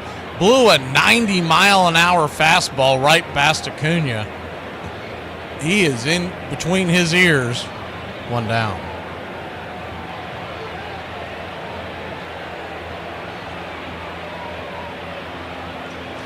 One up, 1 down, and Matt Olson will come to the bat.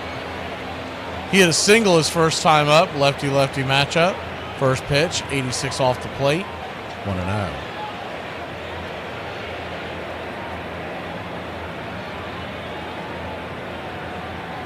The 1-0. Brings it. Swing! That ball's popped up. High and deep into center field, but not quite deep enough. Just got underneath it. Drifting over, making the catches, Joe Adell, 2 down.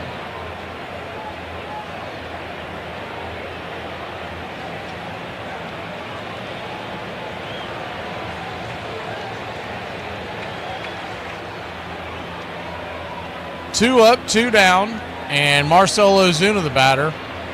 Not much of a breeze. It's blowing right to left. A little bit in, but not as strong as you expect sometimes with storms on the way.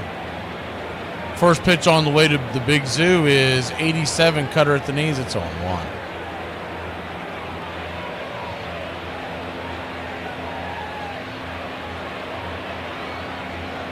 The 0-1.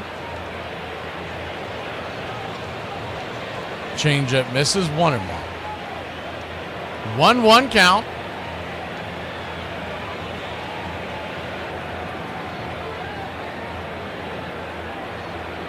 Anderson brings it inside. That almost got him in the arm.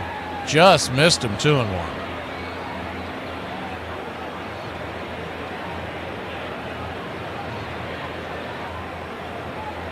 The 2-1. Kicks and fires. Swing! That ball's lifted, and a leaping jump by Nato, the shortstop, will end the inning. Braves go down in order, 1, 2, 3. We'll be back in a flash. Top of the fourth we go. 0-0 against the Halos.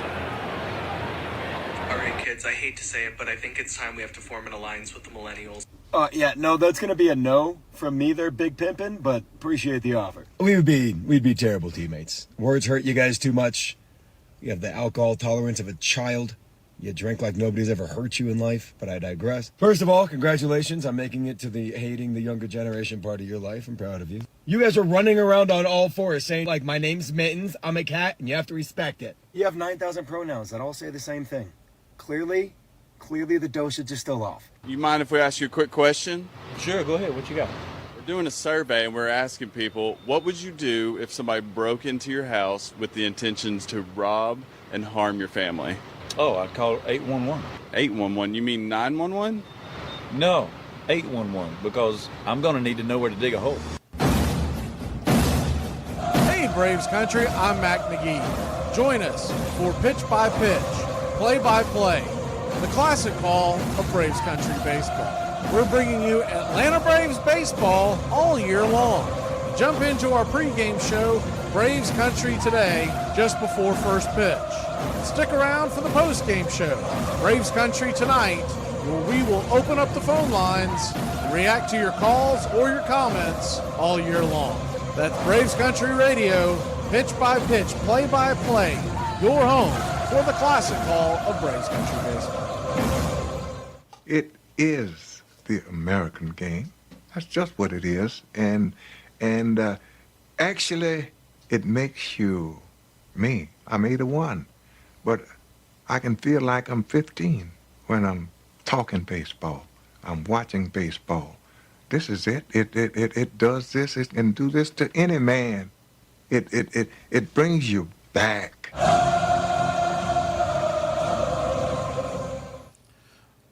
Welcome back. First pitch on the way from Grant Holmes. Misses out of the zone to the number 2 hitter, Shenwell. It's 1-0. Nolan flew out his first time up, the 1-0. Slider off the edge, 2-0. Grant Holmes, 3 innings, 6 strikeouts. Tyler Anderson has 5 strikeouts of his own. Braves nothing, Angels nothing, top of the 4th inning. The 2-0, nowhere near the zone. 94-mile-an-hour fastball. 3-0. Grant Holmes walked the leadoff batter already once tonight. The 3-0 count. Fastball right down there on the outer edge, 3-1.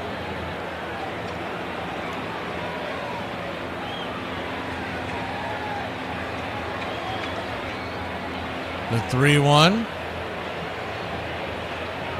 Swing, chops it foul, full count.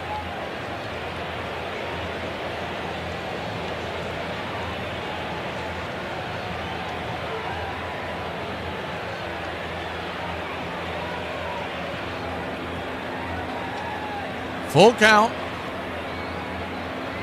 0-0 your score. Infield is playing back and to the right. Outfield straight away.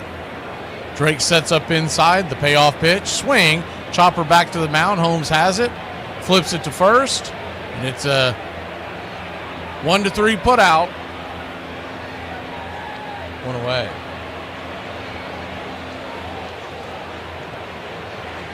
The way it looks right now, we're going to get Jerks and Profar back tomorrow night.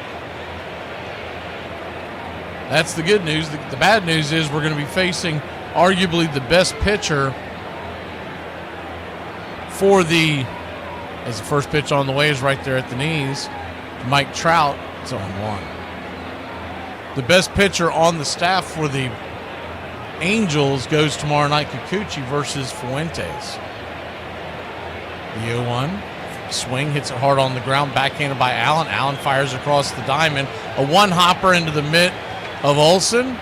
2 away.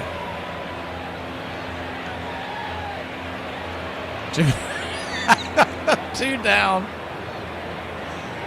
So it was a one-hopper, kind of a soft throw. It was easily grabbed by Olsen because it bounced so far away from him, he had plenty of time to react. So Olsen gave him a nod like good throw as the pitch on the way, first pitch on the way to Ward is swung on and hit into left field. That's through for a base hit. 2 down. But as Olsen kind of gave him a nod like good throw, you gotta love Nick Allen. He kind of shook his head like, yeah, I don't know if I call that a good throw. Like you could read his mind by the smile that he had on his face, like, got away with it, but it wasn't a good throw. 1 on, 2 out. Joe Adell, who has 18 home runs of his own, stands in. First pitch on the way, swing and a miss. It's 0-1. Adell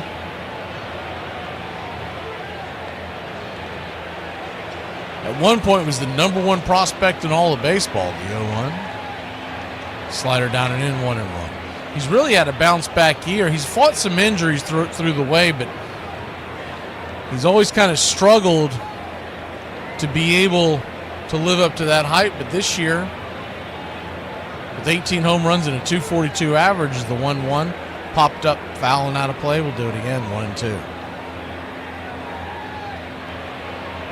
He's not quite where they expected him to be, but if you can put him in the number 5 spot behind Ward, I mean, it means he's having a pretty good year. Jorge Soler on deck. Holmes turns around and flips it over to first. Braves nothing, Angels nothing. Atlanta due up in the next inning. We'll have Riley, Baldwin, and Ozzie. The 1-2. Slider down and away. 2-2. 2-2 count.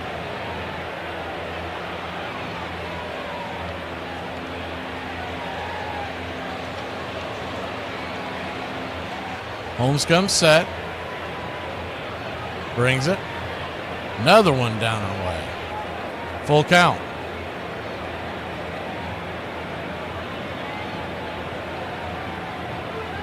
So full count. Runner at first will be on the move with 2 outs. Runner goes. Just misses outside. Ball 4. The slider. It missed the zone. Now, he's called that a couple of times, but didn't get the call there.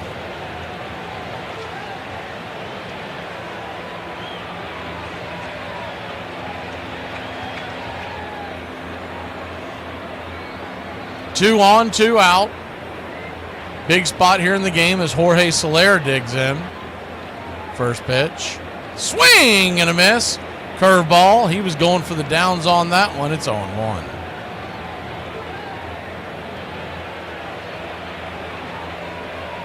The 0-1. Swing and a miss again. Curveball down and away.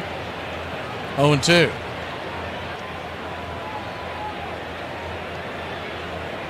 So he's gone curveball, curveball to start off Soler. See if he tries to dig him down one more time. Maybe straighten him up. The 0-2. Try to get him to chase that curveball one more time. 1-2. 1-2 count. Pretty good speed on the base paths. The pitch to Soler. Swing, pops it up. High, but out of play. Do it again. Holmes is about to throw his 61st pitch. He's okay at that front. If he can get out of the jam here, he'll be doing okay.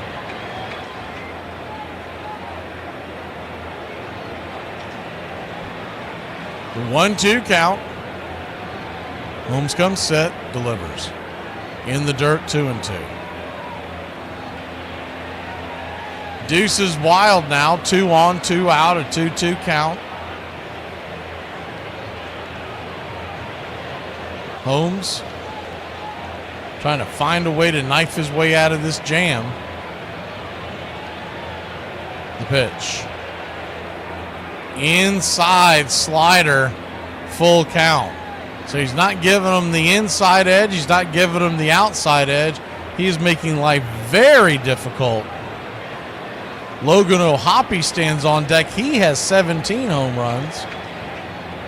The payoff pitch. Swing, fouls it back. Do it one more time. The runners will be on the move again.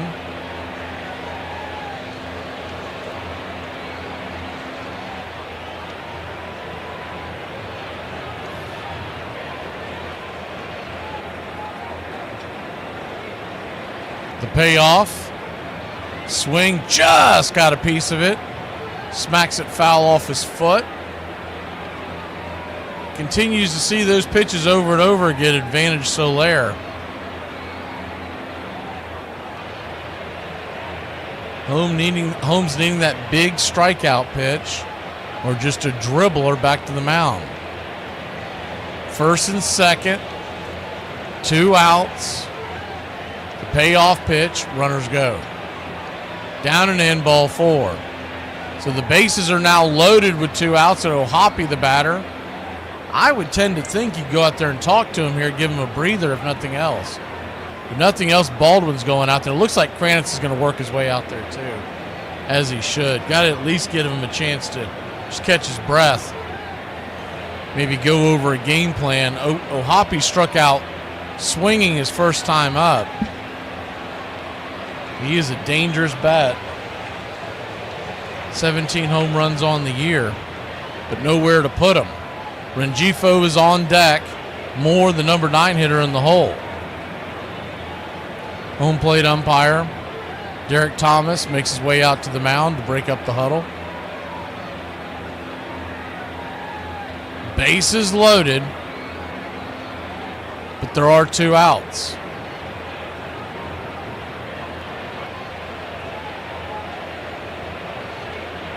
Braves nothing, Angels nothing, top of the 4th inning. Grant Holmes at 65 pitches now. Long inning for Holmes. First pitch, swing and a miss slider. It's 0-1. Remember, he got that the count on Soler up to 0-2 before he walked him. Good job by Soler to work that count. The 0-1, swing, chopper just went foul. Baldwin was up quick to try to jump on top of it, but it just rolled foul. It's 0-2. So once again, he's down to 1 strike will get him out of this. Do they nibble or do they get aggressive? Righty-righty matchup. The 0-2. Baldwin sets up outside. Swing and a miss. Strike 3. Holy Toledo. Phew! Let's get out of this inning before they change their mind. They load the bases, but Grant Holmes comes up big. His 7th strikeout of the night. Who's at the door? UPS guy. Why was he here? I haven't ordered anything in a while. I know. That's why. He was concerned. Just wanted to make sure we were all right. Braves Country Radio. Everybody was asking for your pick all afternoon long, and you said I have to go on Braves Country Radio first to give my pick, and then I will tweet it out. Okay, so what is this Braves Radio? I mean, Hey, Braves Country, this is Mac McGee with Braves Country Radio. We are bringing you pitch by pitch, play-by-play of your Atlanta Braves all year long. Please like and subscribe today. It's free, and it helps us bring you more of the game we all love. Braves Country Radio, your home for the classic call of Braves Country Baseball.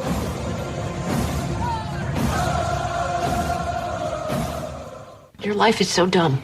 Bad food and overpriced drink had been sold at ballparks since the 1850s, but it took one very ambitious British-born caterer to turn concessions into an empire.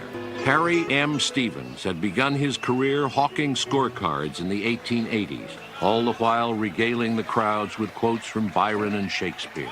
By 1901, he was peddling hard-boiled eggs, ham sandwiches, ice cream, and slices of pie in stadiums from New York to Ohio. Then, one cold afternoon, when ice cream sales slowed at the Polo Grounds, he sent out for German sausages, which he put in long buns so fans could hold and eat them.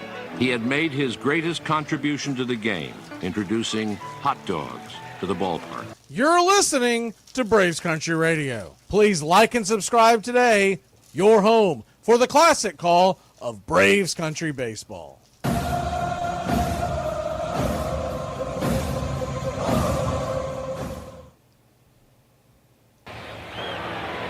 Welcome back. Austin Riley will be your batter. Lefty-righty matchup. First pitch on the way is 87 up top. Right there on the corner shelf, it's 0-1. The 0-1. Kicks and fires. Swing. Hits it hard through the hole, and that'll be in for a base hit. Austin Riley gets aboard. He is 2 for 2, 99 miles an hour. And the Braves got the leadoff runner on with nobody out. You're my boy, Blue! And coming to the plate. Blue, you're my boy! Will be the Drake.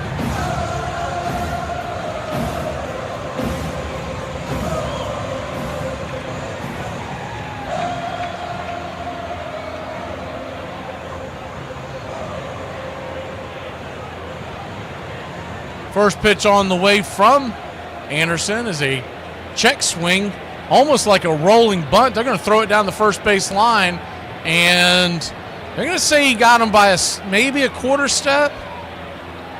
One down on the play. Riley makes it to second. They're going to check And it doesn't look like they want a challenge. It did look, well, it's really close. To get a better look here, let's see the second look. Yeah, that's a bad look again. Here we go. In front of the bag. Yeah, they got him. Quarter step, if that. Good hustle by Drake. Really close play. But we do get the go-ahead runner in scoring position. And Ozzie Albies to the plate, lefty-righty. First pitch. Swing. Slices a changeup foul. That pitch was down around his ankles. It's 0-1. Cubs and Guardians are off and running in the Wrigley Field series that just started tonight. 0-0 your score, bottom of the second, as the sun starts to set in Wrigley.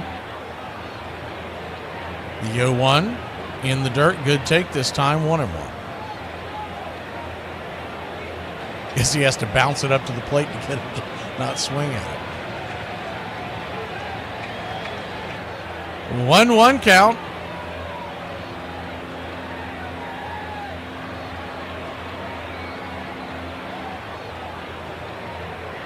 Tyler Anderson, 57 pitches in. So not terribly high. Braves nothing, Angels nothing. 5 strikeouts on the day for TA. Ozzie flew out his first time up. The 1-1. Swing, lifts it. Another pop out into center. 2 down. Riley shows like he's going to tag up, but there's no real reason as the throw comes firing into the infield. He'll stay put. 2 up, 2 down, and they put another left. I mean, here's the thing with this. The way they had this lineup set with the left-hander on the mound, you'd think they didn't have any other options. They have Drake, Doogie, and Mike. 3 batters, 3 left-handed batters out of 4 in the lineup for Anderson to cut through. And you wonder why you haven't scored a run yet here in the 4th. Lefty-lefty matchup. They set up wide. First pitch on the way. Cutter right across the top for a strike. It's 0-1. Not that they can't get base hits, but you make it a lot easier for a lefty when he doesn't have to face right-handed bats. The 0-1. Swing and a miss. Blew it right by him. 0-2. You got so many options there on the bench, too. It really is dumbfounding. Smurf could have caught tonight. You could have Eli and Fairchild and make him. And then if you want to implement these bats later in the game, you can. The 0-2. Caught looking, strike 3. Lefty, lefty, lefty. Go sit down. We'll be back in a flash here on Braves Country.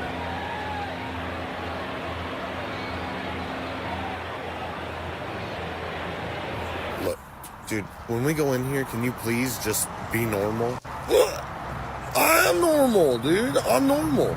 My actions are normal. Dude, I'm normal, man. Hold on, dude. Seriously, I gotta grab some t-shirts out of my car. They were on sale at Walmart for $1. You know what I'm saying? I'm just trying to sell them to some folks. No, you're not gonna sell t-shirts. T-shirts like the most normal shirt that there is. That doesn't make any sense. And I got them for $1, dude. I'm about to flip a hustle, dude. Hustling ain't normal no more. Hustling is not normal at Nana's funeral. Nana would never say that. If only the world was less like this. I could use a smoke. Hey, put that out! And more like this. I could use a smoke. You murderer! I might have children one day! If you're around a smoker, smokers may look relaxed and like they're having fun. Don't believe it. Vote yes on Proposition 421. Let's outlaw smoking everywhere, even in people's homes. Let's live in a world without smokers. Prohibition works. Let's prove it. Armchair. Why is everybody mad when I ask their zodiac sign on the first date? They are like, oh, you're one of those? One of what? I simply asked your zodiac sign, and why is it such a big deal to tell me what it is? They act like I came from a psychic ward or something. It's giving Scorpio anyways. Despite the ban, the Pythians became the first recorded all-black team to play a white team, the Philadelphia City Items, a group of newspapermen. The Pythians won 27-17. Their captain, Octavius Cato, was later killed in a Philadelphia race riot.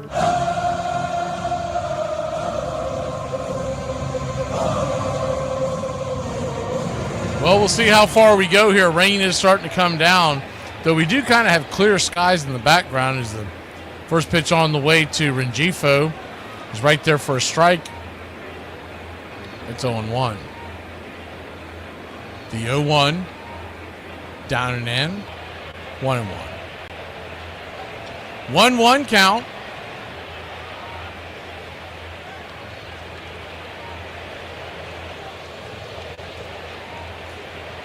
Kicks and fires, swing, chops it over towards short, and off his back foot. Here comes the throw from Allen.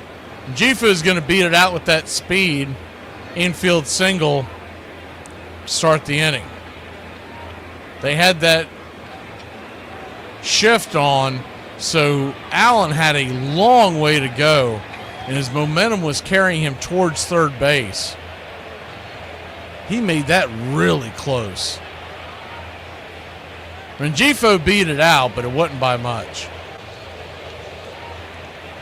First pitch on the way is a 92 cutter, misses high, 1-0. Christian Moore, the batter, the number 9 hitter. 0 for 1 on the night, struck out his first time up. Rengifo looks like he's about to take off. 1-0, right down the pipe, 1-1. We'll go ahead and pull this screen back so you can see the whole 9 yards. He's got his foot pivoted towards second base like he's about to take off. Grant Holmes flips it over to first real quick to keep him close by.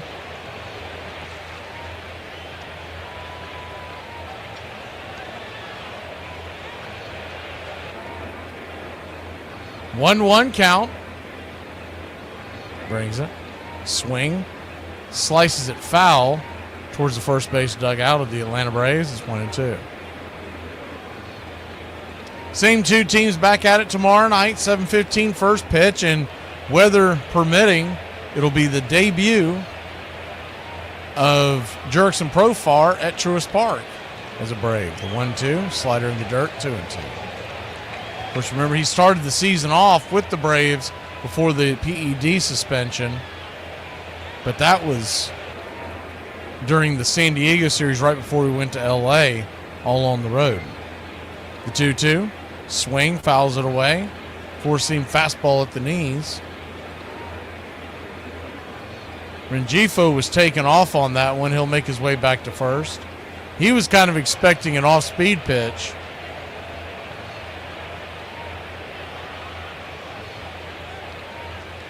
Cubs lead Cleveland 3-0 in the second. Both the Phillies, Mets, and now the National Series, they've all been postponed. The 2-2 swung on and fouled back again. So it says the Philly, it looks like all three of them are going to be doubleheaders tomorrow. So there's that. If you get the afternoon off or way to hide in your cubicle, there you go. The 2-2 pops it up. High in the sky, coming in, running, making the catch is Ronald Acuna Jr. for out number 1. So you'll have 3 doubleheaders tomorrow in the National League East. Hopefully we're not number 4. The Marlins are at home tonight, so they have no worries about that because they were smart enough to build a dome. Why Truist Park did not build a dome in 2017, I'll never understand. Some kind of a retractable job, something.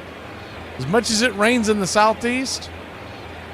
First pitch on the way to the leadoff hitter, Nato, is in the dirt. Slider bounces away from Drake Baldwin. It's 1-0. Marlins still leading the Twins 1-0. They're in the 8th. Cardinals and Pirates are scoreless in the 7th in Pittsburgh.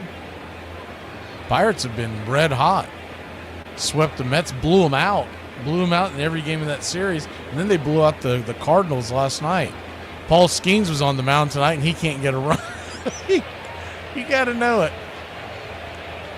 The 1-0. Swing and a miss. Good slider. 1-1. Rengifo still inching his way. He's wanting to get in scoring position. He's trying to pick his right pitch to take off.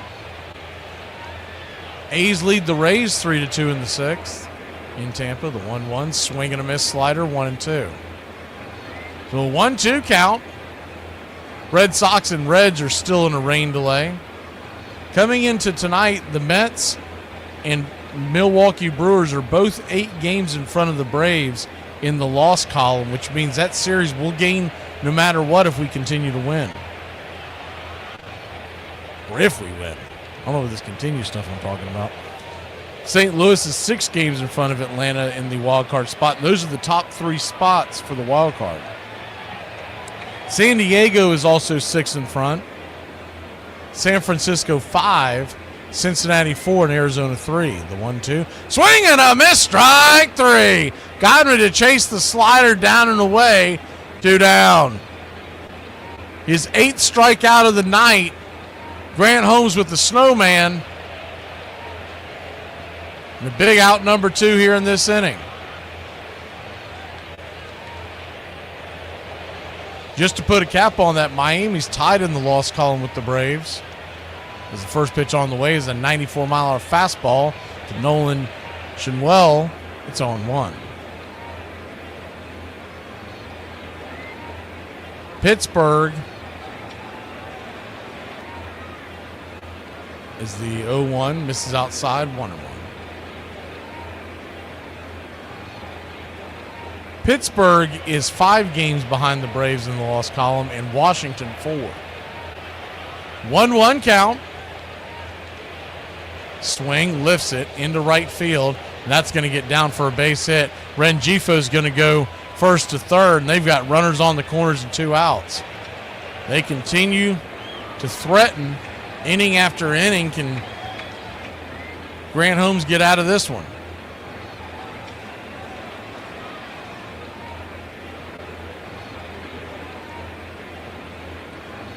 Slider got up a little too high, and he slapped it into right. And that'll bring Michael Trout to the plate. That's not what you want with 2 on. Trout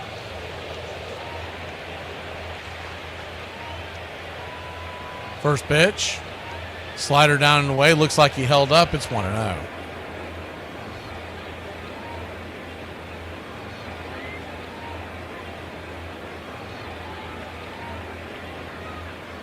One-0 count. Swing, fouls it straight back. 4-seam fastball right there and on the hands. It's 1-1.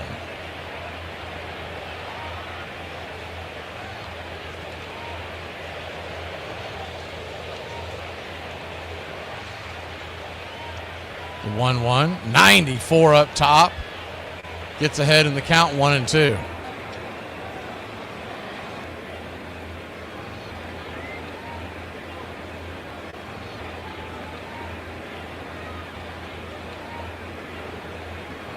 One-two count.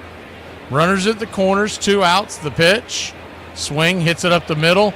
And Allen's got it. He'll flip it to Ozzie, and we'll dodge another bullet. Let's head to the bottom of the 5th and get this man some run support, Braves country. On June 30th, 1996, the Los Angeles Dodgers are playing the Colorado Rockies Coors Field. The game included 7 lead changes, 38 hits, and 10 home runs. 11 pitchers made their way into the game, and all 11 of them gave up at least 1 run, and 5 of them suffered a blown save, a major league record. 14 of the 18 half innings saw a run cross the plate. The Dodgers hit 6 home runs, including 3 on back-to-back-to-back pitches in the 2nd inning. Colorado Rockies second baseman Eric Young stole 6 bases. 3 of them came in the 3rd inning when he stole 2nd, 3rd, and home. Speaking of stolen bases, there were 10 in the game. In the 7th, Steve Reed throws the last scoreless half inning on 7 pitches. With 2 outs and a runner on first in the 9th, the losing pitcher Todd Worrell had pitched twice in the series already and had not allowed a run in the series until that day. The winning pitcher Bruce Ruffin turned a 2-run lead into a 1-run deficit in his lone inning. The game took 4 hours and 20 minutes to complete. It was, at the time, the longest 9-inning game in National League history. 2.5 months later, Hideo Nomo would return to Coors Field, and he threw a no-hitter, the only one in Coors Field history. On October 14th, 1992,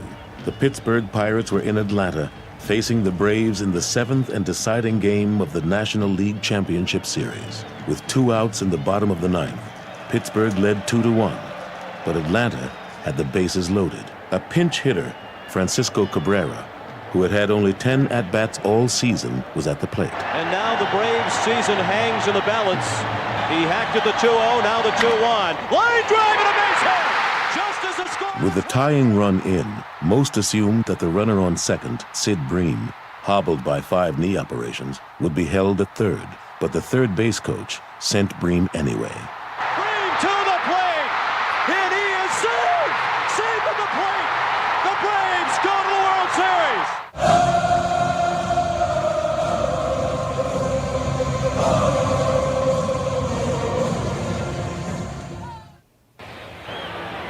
It looks like we got some country club memberships to get caught up on. First pitch on the way to Michael Harris is swung on. That ball's going to get past an outstretched right fielder. Soler did not make the play, and Michael Harris is going to have himself a stand-up double. How about that? It looked like he was going to make the catch. And then you remember it's Soler out there playing right field. Good piece of hit by Money Mike.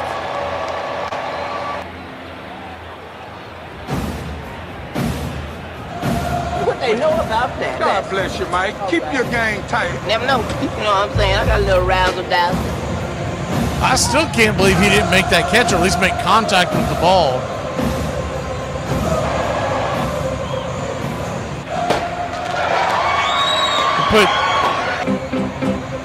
First one we'll do tonight is Up and Adams, new member. First pitch on the way to Nick Allen.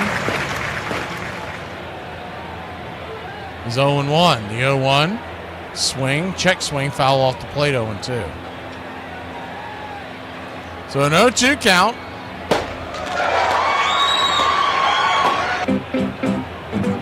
Peter gifting a membership. Saw that earlier, wasn't able to look at it because I was looking at the radar. Welcome to the country club via PETA. The 0-2 is popped up, and that's going to be an easy catch over just past the first base line into the glove of the first baseman. Shinwell, one away. But that'll bring Ronald Acuna Jr. to the plate. Jason Adams gifting 5 country club memberships. Thank you, sir. Appreciate the support.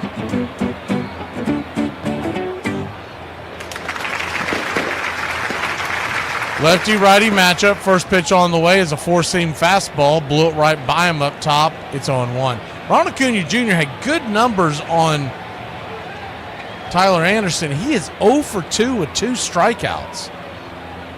The 0-1. Swing, pops it back foul. It's 0-2. I mean, all you need to do is make solid contact.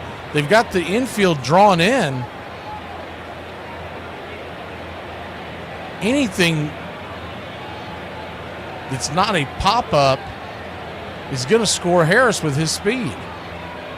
The 0-2. Swing and a miss, strike 3. What a disappointing night at the plate for Ron Acuna Jr., 2 down. And now it'll all be up to the left-hander Olsen. So lefty-lefty matchup.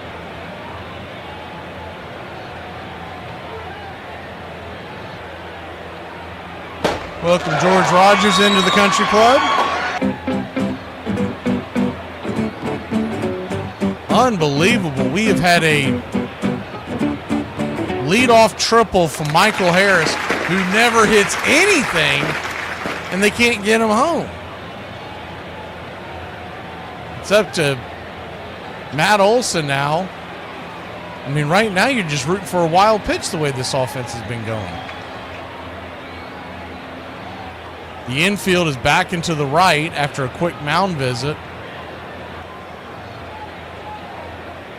I didn't see the pitching coach out there, Barry Enright. First pitch on the way to Olsen. Ball gets away, dribbles past Olsen. Passes back foot, but not quite far enough away for Harris to score. He looked to his left and actually went under Olson's foot to the right. With Harris's speed, it wouldn't have to gone much further for him to sneak home the 1-0. Inside almost gets him 2-0. On deck is Marcell Ozuna. In the hole, you've got Austin Riley. Lefty-lefty matchup. Olson 1 for 2 with a single. Braves needing to score a run here. Take the lead, the 2-0. Inside and high. Ball 3-0. So a 3-0 count. Anderson at only 71 pitches. I still can't believe that Anderson has struck out Acuna 3 times tonight. They're going to go ahead and walk Olson. That'll bring Ozuna to the plate. So it's technically an automatic walk, though he drew it after getting the 3 pitches. And Iron Lung, thank you for your contribution, sir.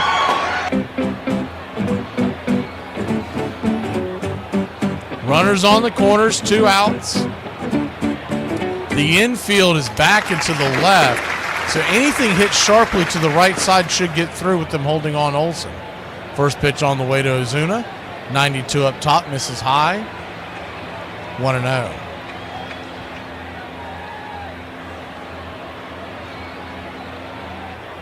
Ozuna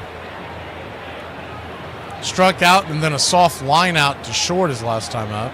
The 1-0. Swing and a miss at the changeup. 1-1. Good pitch by Anderson there.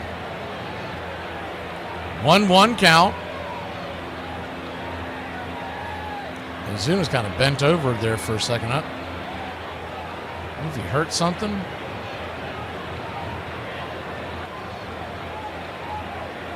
He's looking towards the dugout, but I guess he's going to try to grind it out. The 1-1. Swing, lifted, high into left field. That's what we needed from Acuna or Allen, but that's going to be a F7 in your scorecard, and that'll end the inning.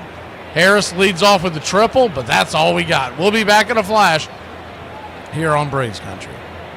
I got a raise today in medication dosage, but it's still a raise, so. If I scroll past one more ad, you can be a nurse in so-and-so weeks. I live in Florida. I can be a nurse for free in just a couple days, man. Hey, did y'all hear about that lady that poked her boyfriend 108 times because she was in a cannabis-induced psychosis? What? Listen, I smoke the best of the best of the best, sir. And never. I have a prescription. Mine's from the government. It's the best of the best, okay?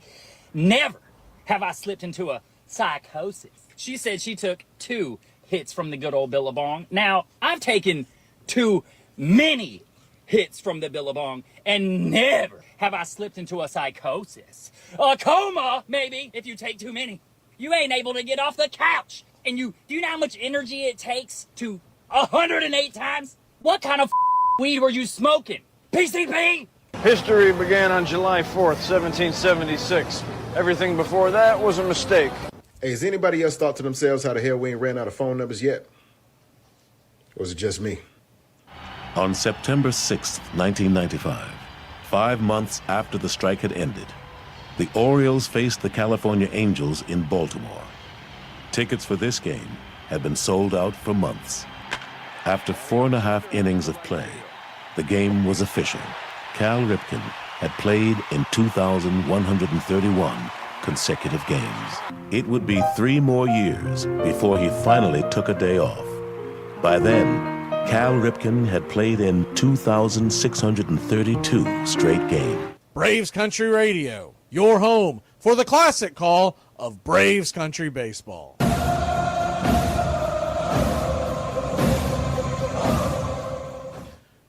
Welcome back. First pitch from Grant Holmes is a swing and a miss at a slider. It's on 1. The trainer's looking at Ozuna. So I don't know if that's it for him or what. As the 0-1 is in the dirt, curveball. He did go around as they checked down first base umpire Alex Tossi. It's 0-2. It's being checked out by that trainer, and That could be the ghost IL we've been talking about on what do you do when Profar comes back tomorrow. That could be your answer. The 0-2 in the dirt, bounces away, 1-2. If Ozuna has to go to the IL, what you would expect is that Drake and Smurf would share catching duties and DH duties. The 1-2. In the dirt, 2-2. That still could mean that they would have to make a move because they may want to carry a third catcher, because if you get a guy injured, is the 2-2. Swing, pops it up. High in the sky into center field, but Harris is underneath. Ward's out, 1 away. So if you had them both playing and one's the designated hitter and one of them gets hurt and you have to send the DH behind the plate, then you're going to lose the DH for the game. But they may just roll the dice and say, it is what it is. We'll pinch hit the rest of the way. 1 up, 1 down. Joe Adele, the 18 homer, stands in. First pitch.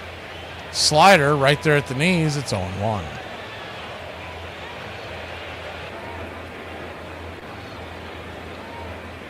The 0-1.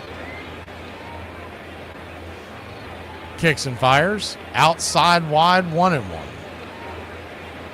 1-1 count.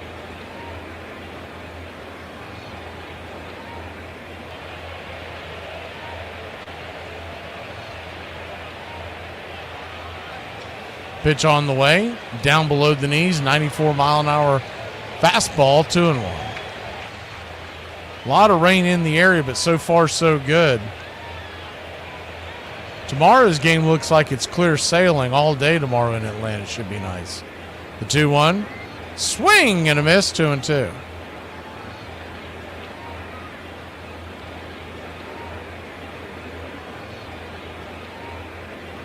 And it looks like we're okay for Thursday as well. 2-2 count.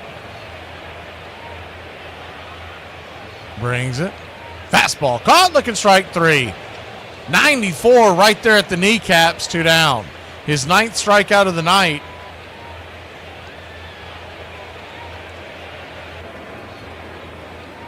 And unless something changes, they are calling for clear skies all 4th of July weekend in Atlanta. So we should be smooth sailing for the whole weekend. First pitch on the way is swung on and popped up by Jorge Soler, but it'll bend out of play on the right field side. It's 0-1. The 0-1.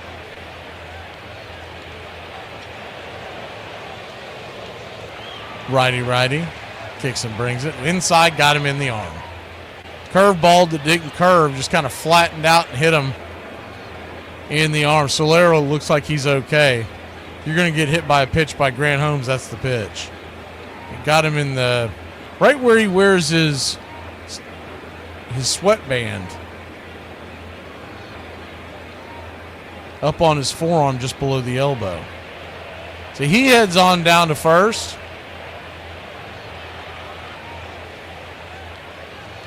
Thought we were going to get a 1-2-3 here. The first pitch on the way is swung on and chopped foul. It's 0-1. Grant Holmes, by the way, is at 102 pitches. You can't figure he's going to be much longer. The 0-1. Swing and a miss. Good pitch. 0-2. So an 0-2 count. Thank you for the contribution, Uncle Charlie. The 0-2 count. Runner at first. Infield is back and to the left. The pitch. Swing. Just got a piece of it. Stay alive. We'll do it again.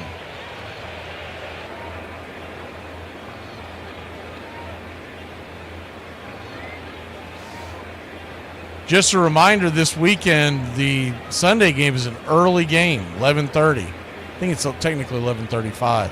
The 0-2 in the dirt, 1-2. Braves are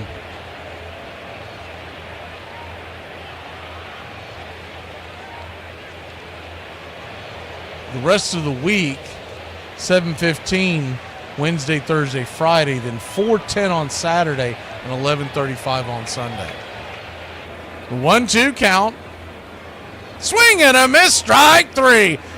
10 strikeouts for Grant Holmes. I play real sports. I'm trying to be the best at exercising. I'm Teddy Powers. I'm the man who has the ball, so that is why I am better than everyone in the world.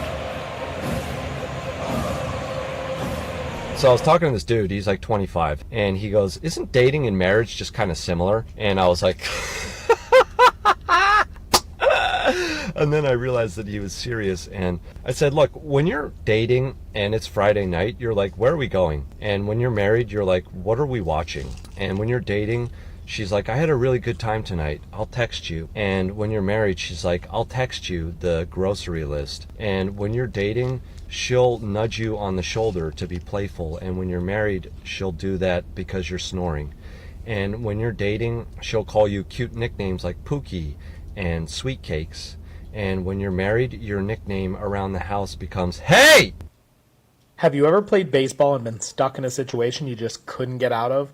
Boy, do I have a story for you. Boundary Field was home to the Washington Senators from 1891 to 1910. Although it had many oddities, one of them stood out more than the rest: a doghouse in the outfield. If you're thinking the doghouse was used to house a dog, you're incorrect. It was used like a storage shed. In fact, if you looked inside, you were likely to find a Stars and Stripes flag. Here's where the story gets good. The Philadelphia Athletics, who were a good team at the time, were in town. On that roster was a man named Ralph Sox Seabold. He was remembered for his 16 home runs in 1902, which was a record until Babe Ruth came along. But after that day, people would remember him, just not for his home run. At some point during the game, Sox would let a fly ball get by him. Nothing wrong with that, except for where it ended up. Because a groundskeeper forgot to close the door on it, it landed right inside the doghouse. No worries, Sox would just climb in and get it. There was just one problem. Once he retrieved the ball, his upper body and his head were stuck inside. 3 minutes later, the Athletics got him out. But not before the first doggone inside the park home run. In 1911, Boundary Field would burn down, and no one ever heard from that doghouse ever again. You're listening to Braves Country Radio with Mac McGee, the classic call of Braves Country Baseball. Welcome back to Braves Country. Good Lord, can we get some run support here? What is going on? Braves nothing, Angels nothing. They think this guy's tough. Wait till they see Kikuchi tomorrow night. First pitch on the way to Austin Riley is a changeup. Right there for a strike, it's 0-1. Anderson at 75 pitches because the Braves really have not pushed him tonight. He might go 7. Riley, a double and a single. 2 hits on the night. The 0-1 inside. 1-1. Braves only have 4 hits. Olsen had a single, then Michael Harris broke an 0-for-22 streak with a triple that was poorly played by Soler. The 1-1 hit hard on the ground right at Rengifo. He'll fire it to first, and it's a 5-3 putout. 1 away. That ball was scalded. Right into his glove. 1 up, 1 down. Drake Baldwin, the batter. That only took 2 pitches, by the way, to get him out. I mean, they are doing him wonders of favors. First pitch on the way is 88 off the plate. 1-0. Lefty-lefty matchup. The 1-0. Outside wide, ball 2-0. Wonder who the Braves will go to in the pen. Well-rested pen with the day off. That's got to be it for Holmes. He threw 106 pitches and 10 strikeouts. The 2-0 right there at the knees. 2-1. He walked 3. As the 2-1. Swing lifts it into center, but right at the center fielder Odell. 2 up, 2 down.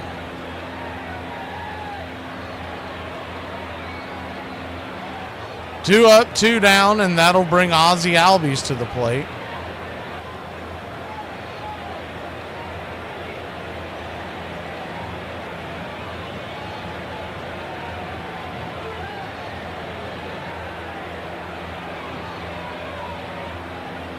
Lefty-righty matchup. First pitch on the way. Change up, top of the zone. It's 0-1.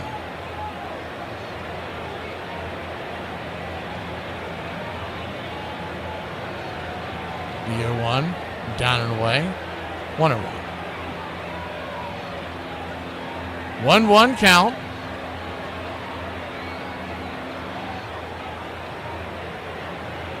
Ozzie 0 for 2 with 2 flyouts. The 1-1, high and out of the zone, 2-1. That's been Ozzie's biggest struggles here in 2025 because he doesn't have the power that I think he thinks he has, and he's popping these balls up. And line drives are his friends. With his speed, he can turn a double into a single, or a single into a double, or a double into a triple quick. The 2-1 misses high and out of the zone, 3-1. And I think most pitchers know that he's swinging out of the zone. He could cause havoc just by drawing walks. 3-1 count. They set up high and tight. Here's the pitch. Swing and a miss. Chased a four-seam fastball out of the zone. It's now a full count.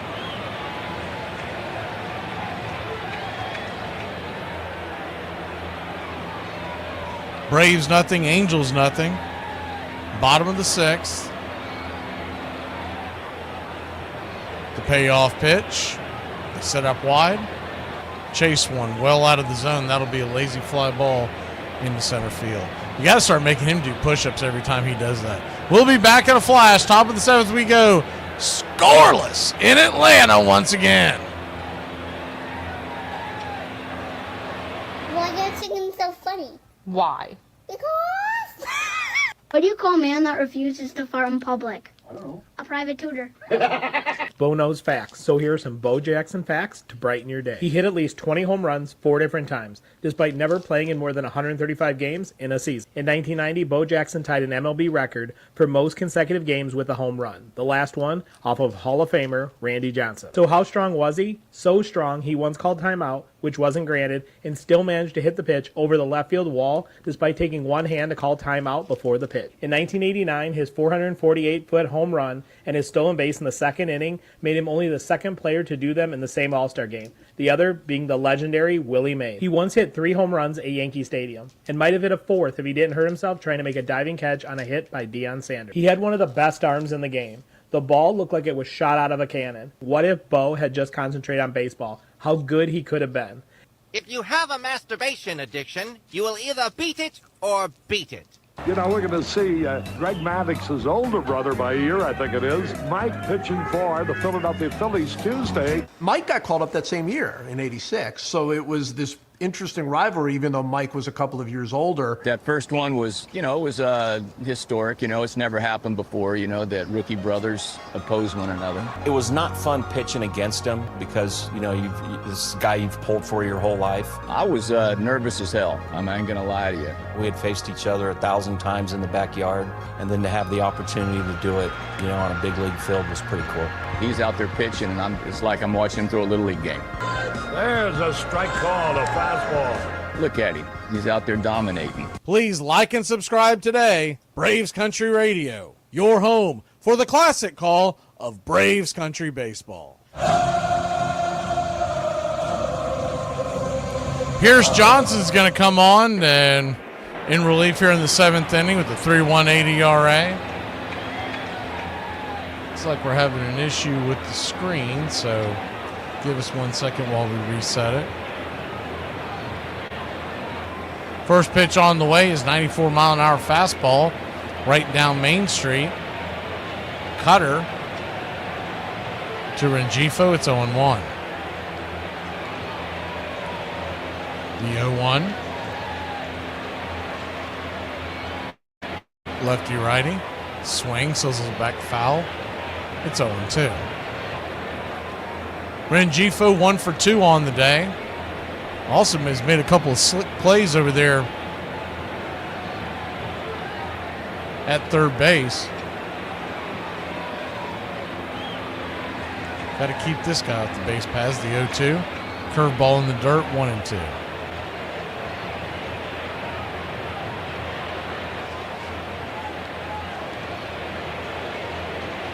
One-two count. In the dirt. 2-2.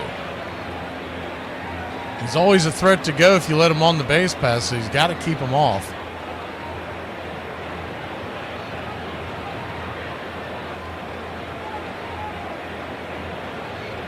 The 2-2. Swing, slaps it. Down the left field line, but foul.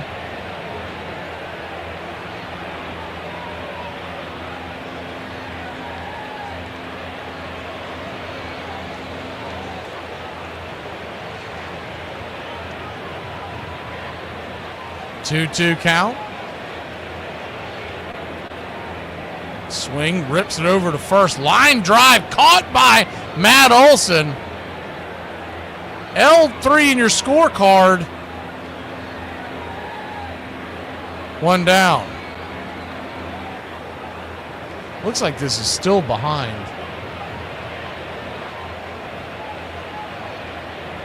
I was wanting y'all to see that line drive catch, but yeah, this is way behind.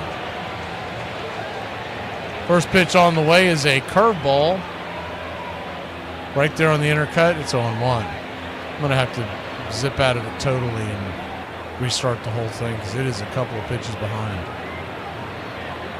The 0-1. Righty-righty matchup. Moore, the hitter, number 9 hitter. Christian Moore struck out and flew out earlier. The 0-1. In the dirt. 1-1. 1-1 count.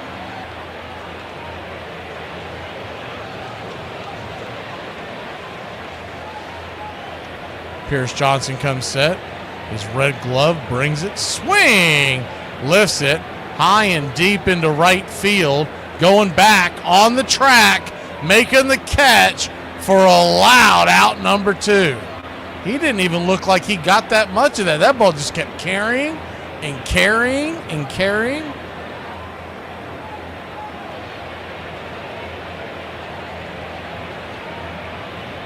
Here's something to behold, Braves country. That Rengifo kid, whose numbers aren't great, but they're whatever, he can play all over the infield. He's a free agent next year. And he accepted a arbitration settlement of just under $6 million, so he'll be due for a bigger pay raise, but the Braves may be able to go out and get him. And he could play all over the infield. He's done it for a long time for the Angels.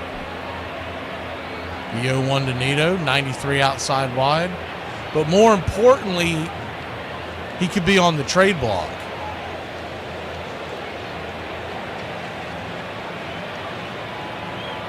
One count. Kicks and fires. Swing. Chops it foul down the line. 1-2.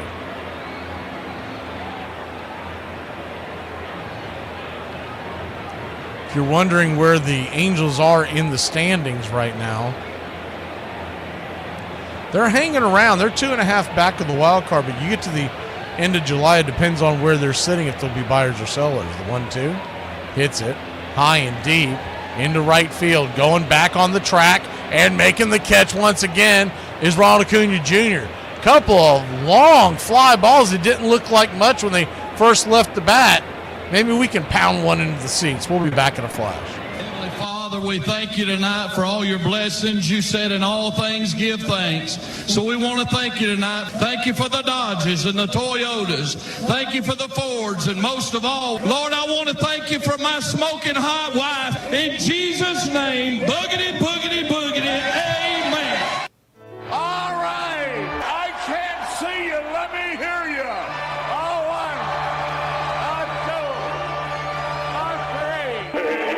We are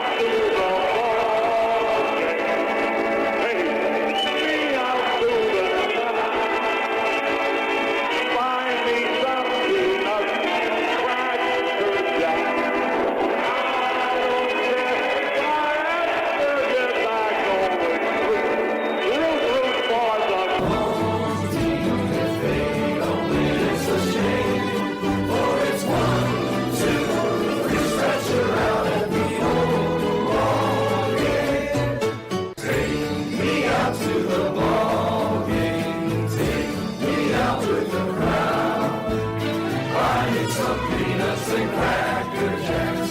I don't care if I ever get back. Let me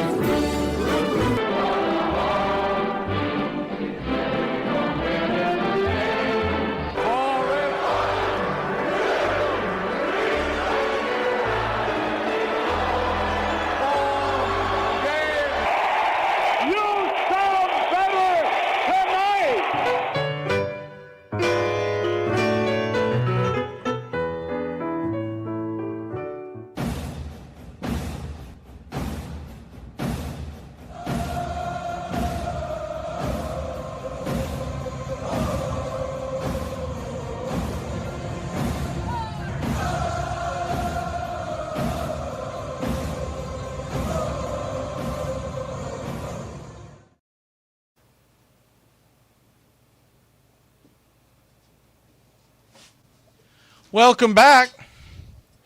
First pitch on the way to Alex Verdugo is down and in for a ball. It's 1-0. Verdugo. Righty-lefty matchup is Furman. The right-hander's in the lineup, on the mound, excuse me. Fires a slider up top. 1-1. Let's clean this screen up for you. The 1-1. Swing and a miss, 96 up top, 1-2.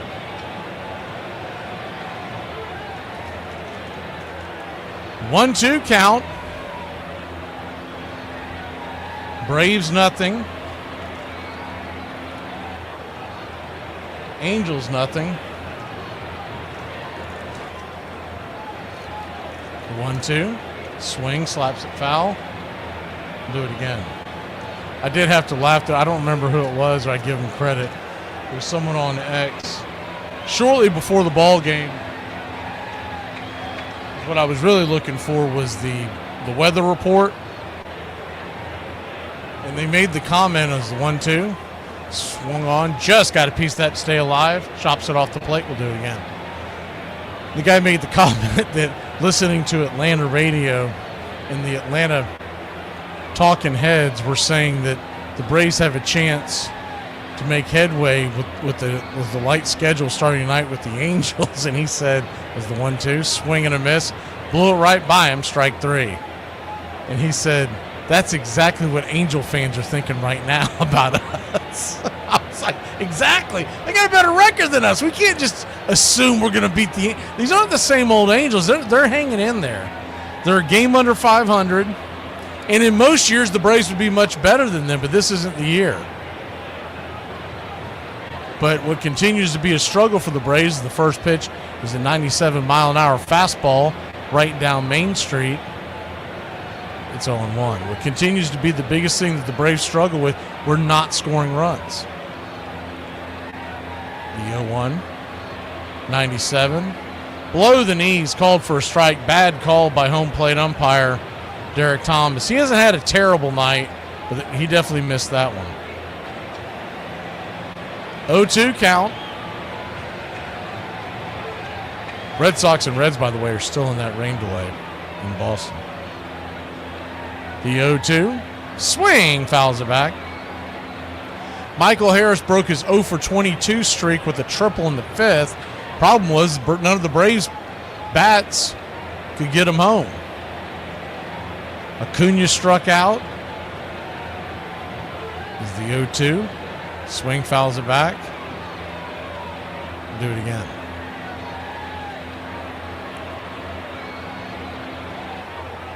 Nick Allen went down quickly. They walked Olsen, and then Ozuna was unable to come through. The 0-2 is banged on the ground. Over to first. 1-3 on the putout, or 3-1, I should say. 2 down. 2 outs, and Nick Allen will be your batter.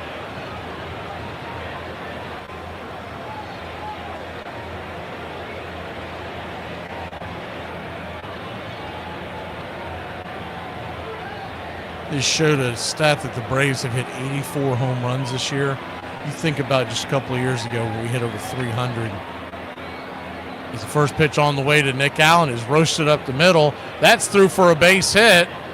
And I'm almost in shell shock when I have to look for the hit soundtrack. Hitting? It's not about muscle. It's simple physics. Calculate the velocity v in relation to the trajectory t, in which g, gravity, of course, remains a constant. I know we're a tad over the halfway mark, but we'll just say we're halfway through. You play that out, and that means that we would be on track as the first pitch on the way to Acuna is right there at the knees. It's 0-1 for about 160 or so home runs, which is god-awful.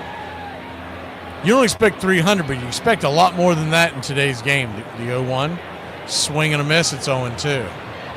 Speaking of having a bad night, Ronald Acuna Jr. is 0 for 3 with 3 strikeouts, all swinging. Twice with men on base. The 0-2. Almost chased that one in the dirt. 1-2. 1-2 count. For whatever reason, he was not picking up Tyler Anderson, which was shocking when you saw his career numbers. The 1-2. Up top, just misses high. 2-2. They check down the line, but first base umpire Alex Tossi says no dice. So a 2-2 count with 2 outs. Allen at first. Anything that gets in the gap should score him with his speed. The 2-2. 97 caught, looking, strike 3. 4 strikeouts, the golden sombrero for Acuna. No bueno. Awful night by Matata. It's not that hard, Scott. Tell him, Wash. It's incredibly hard. Babe, do you like my nails like this? Or do you think I need to make them longer? Do you want the truth or the husband answer? Why do you have to be such a smartass? Do you want the truth or the husband answer? I know you're gonna piss me off. Give me the husband answer. It looks amazing the way it is. Love it. Thank you. Give me the truth. Give Little gamesmanship here. Davey Johnson just came out of the dugout and confiscated Alex Rodriguez's bat. Ken Griffey Jr. just flipped Rodriguez his bat. Say, here, use mine. We have learned that the president did indeed tell Ken Starr that he had an inappropriate relationship with Monica Lewinsky. That was expected. To a country transfixed by the revelation that the president had cheated on his wife and lied about it, Mark McGuire and Sammy Sosa provided a welcome distraction.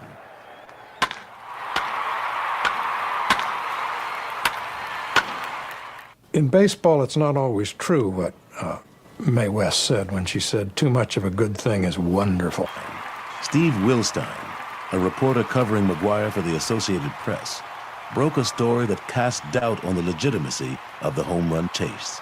You know, I was standing by McGuire's locker in St. Louis, waiting for him to come out of the shower.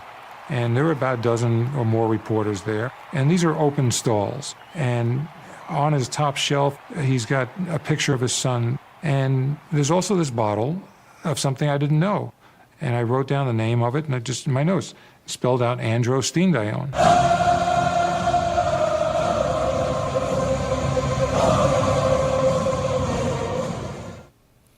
Welcome back, Dylan Lee.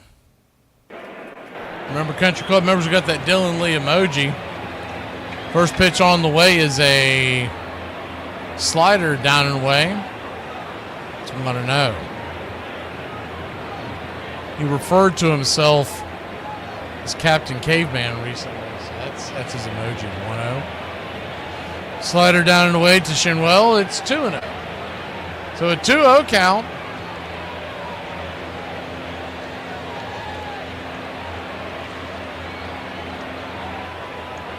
Lefty-lefty matchup. The pitch to Nolan. 94 right there on the black, 2-1. Braves nothing, Angels nothing.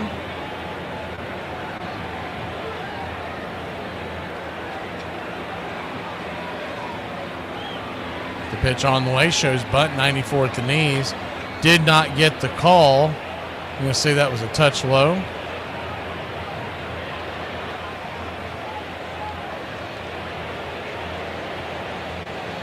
3-1 count. Swing, chops it foul. We'll do it again. Jacob deGrom and the Baltimore Orioles are going head-to-head tonight. Texas leads Baltimore 3-2 in the fifth.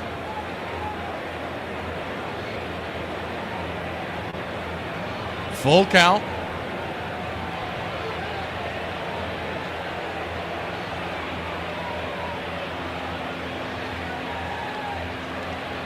Trout stands on deck. The payoff pitch. Swing. Pops it up. Right side. Olsen calling everybody off. He's got it in foul territory for a big out number one here in the eighth.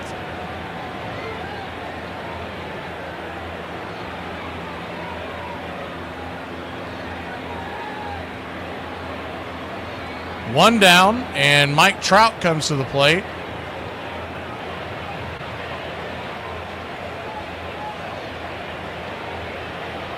Not necessarily who you want to see in a nothing game in the eighth inning, but Trout 0 for 3 on the day. First pitch on the way. 94 right there at the knees. Got to be careful there. It's 0-1. That was right in his wheelhouse.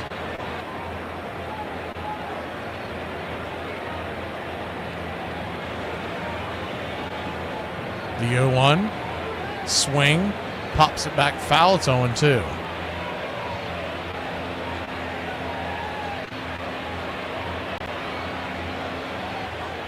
Count. Taylor Ward with 20 home runs stands on deck, so it doesn't get any easier. The pitch. Slider in the dirt. 1-2.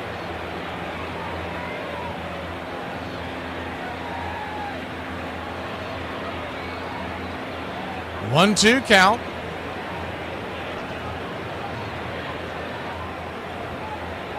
Brings it. Change up off the plate. Ball 2, 2-2.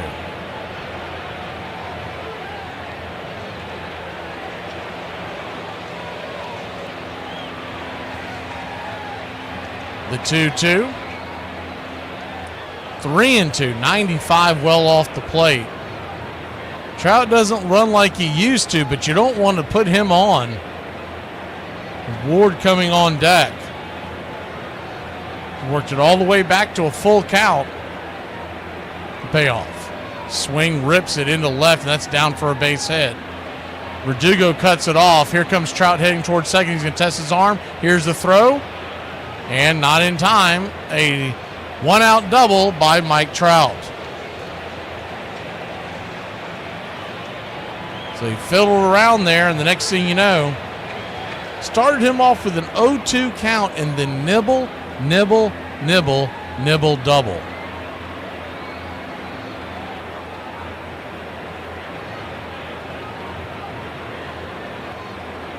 That ought to be the shield on the catchers for the Atlanta Braves. They love to nibble once they get a strike or two. First pitch on the way is a slider down and in. It's 1-0.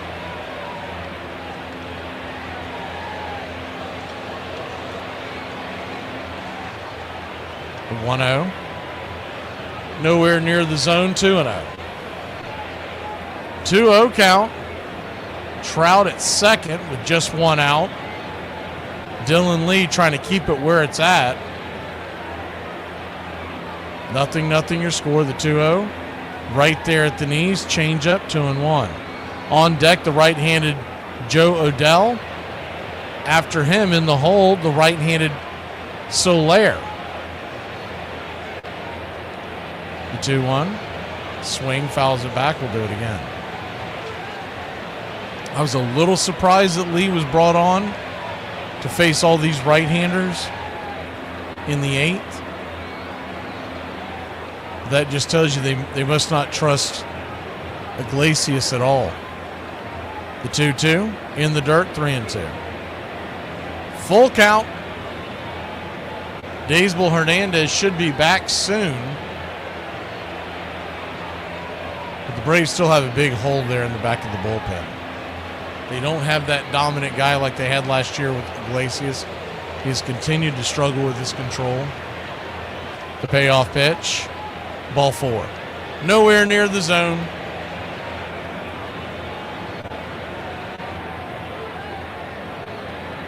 And the nibbling continues, and we get runners on first and second and 1 out. You do get the double play in order now.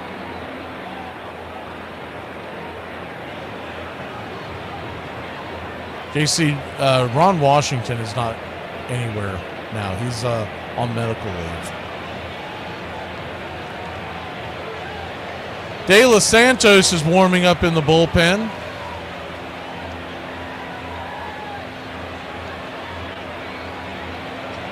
You got another tough right-handed batter,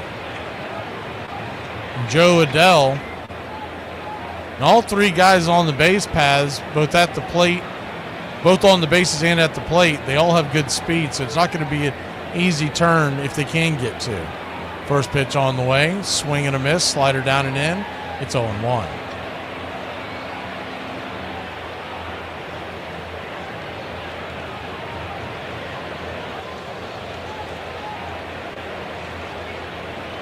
The 0-1. Kingston fires. Another slider down and in. 1-1. His slider is missing quite a bit tonight. And for him to be effective, that thing's got to be biting at the very bottom of the zone. It can't be missing that much. The 1-1. Swing! That ball's hammered down the left field line. If it's fair, it's problems, and it's fair. Angels have grabbed the 1-0 lead, and runners on second and third, and only 1 out. Dylan Lee does not have it tonight, and they are pounding him. Ball was hammered down the left field line.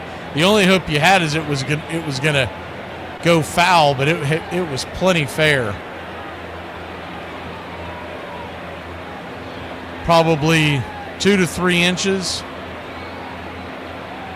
And that'll be it. Snicker's going to go get him, and we'll be back in a flash. See if we can keep it at 1.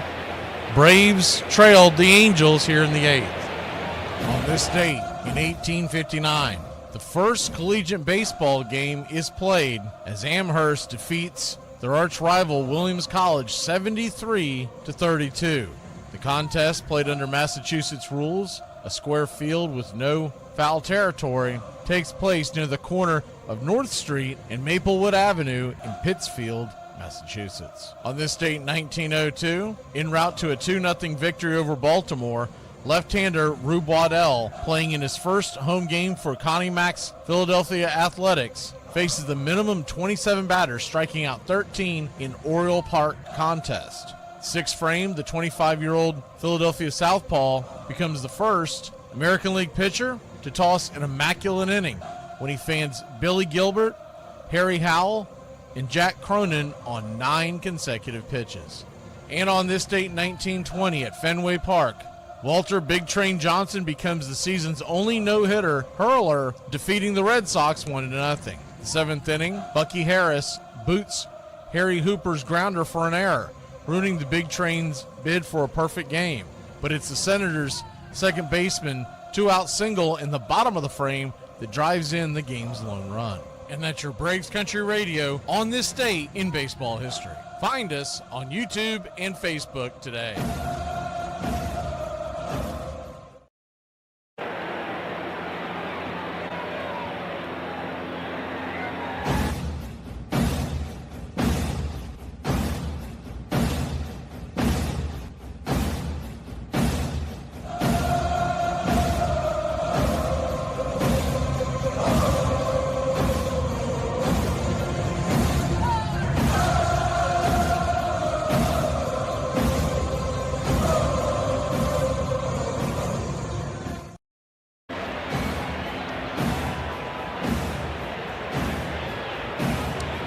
Daniel De Los Santos will come on in.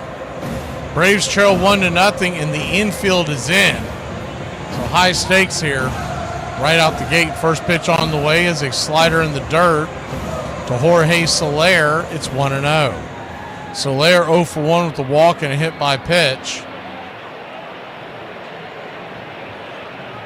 The 1-0. Down and away, 2-0. 2-0 count.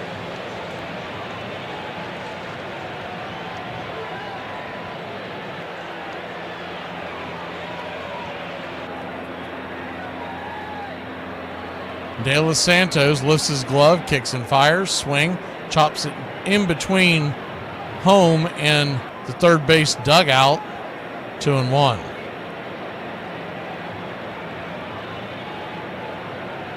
One run, 5 hits, no errors for the Angels. No runs, 5 hits, no errors for the Braves. 1-0 your score, top of the 8th, the 2-1 pitch. Right there at the knees, slider 2-2. 2-2 count.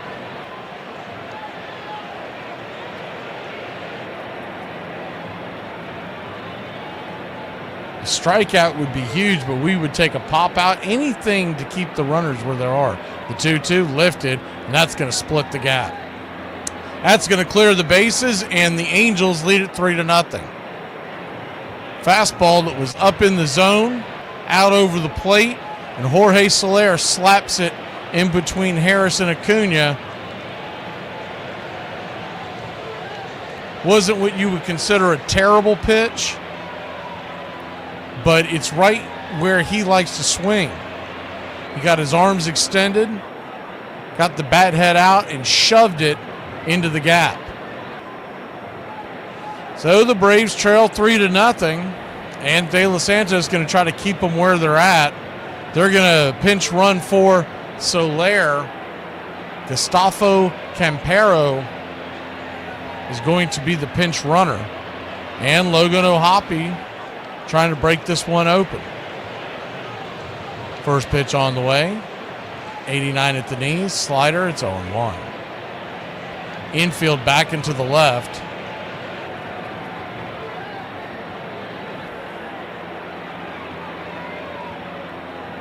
The 0-1.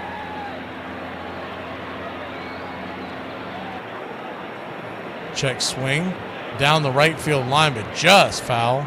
0-2. With 2 strikes there, I'm just surprised that that's the pitch Baldwin went to, because if you're going to go out there, you need to have it a bender. Something where he's going to swing at that he shouldn't swing at. I mean, that was a fastball. That wasn't the greatest choice of pitches right there. The 0-2's in the dirt, 1-2. If you're going to go with the fastball and you're trying to keep everybody at second and third, you got to go in, try to pop them up, trying to jam them, or possibly strike them out. The 1-2, swing, comebacker, caught by De Los Santos. He'll fire it into the outfield, and the runner will go to second to third after tagging up. Good God almighty. Can anybody play this game out here?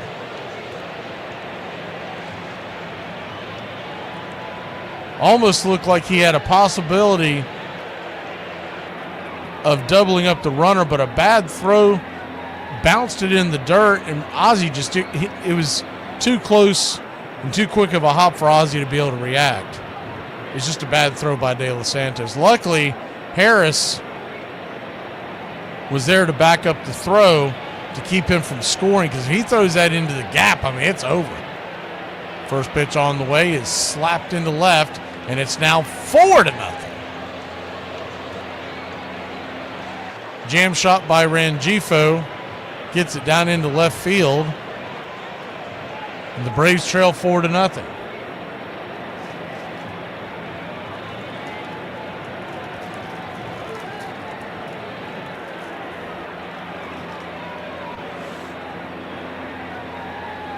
Runner at first, 2 outs.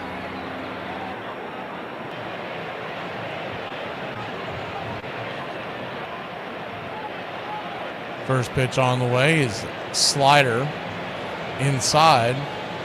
Christian Moore, it's 0-1.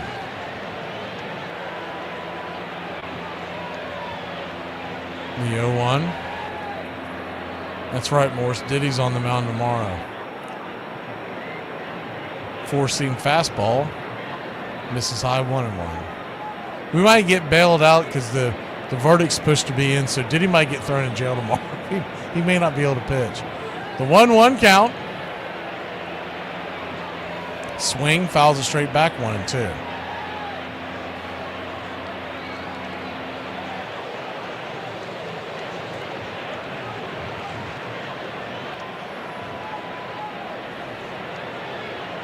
One, two.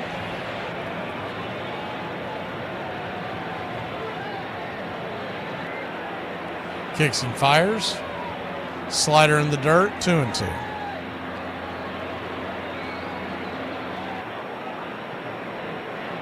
Two count.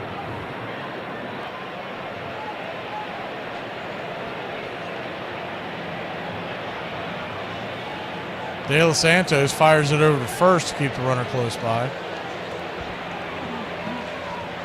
Braves trail 4-0. Braves still have 2 at-bats left here in the bottom of the 8th and the bottom of the 9th against one of the worst bullpens in baseball.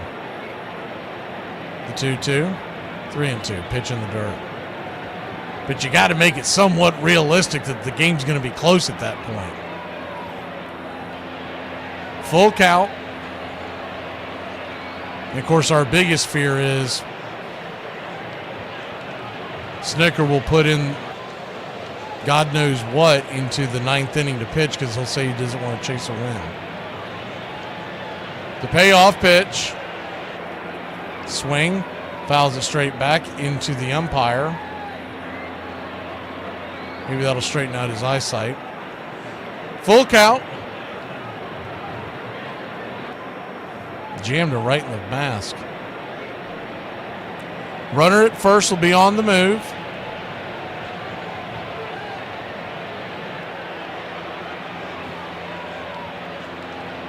Braves trail 4-0. De Los Santos taking his time to pitch. Nowhere near the zone, ball 4. Trying to be precise and shoot that outer edge once again, and he walks the batter. Same place he was going with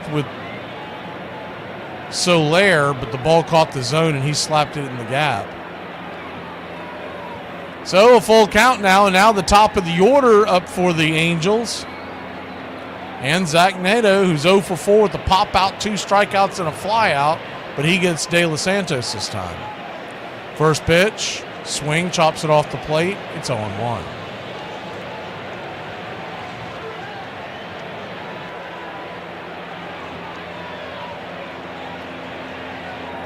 Atlanta Braves have struck out 9 times tonight. They've scattered their 5 hits around. They've also committed an error.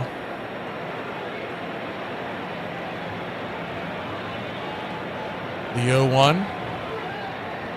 Ball gets away off the. That'll be a pass ball on Drake Baldwin. And the runners will move up 90 feet. So now a single will score 2. There was nothing wrong with that pitch. That was Baldwin.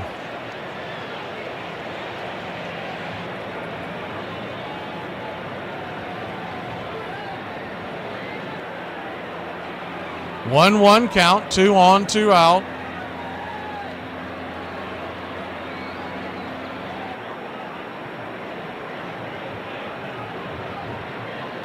The pitch, swing, pops it up, and that'll bend into the stands.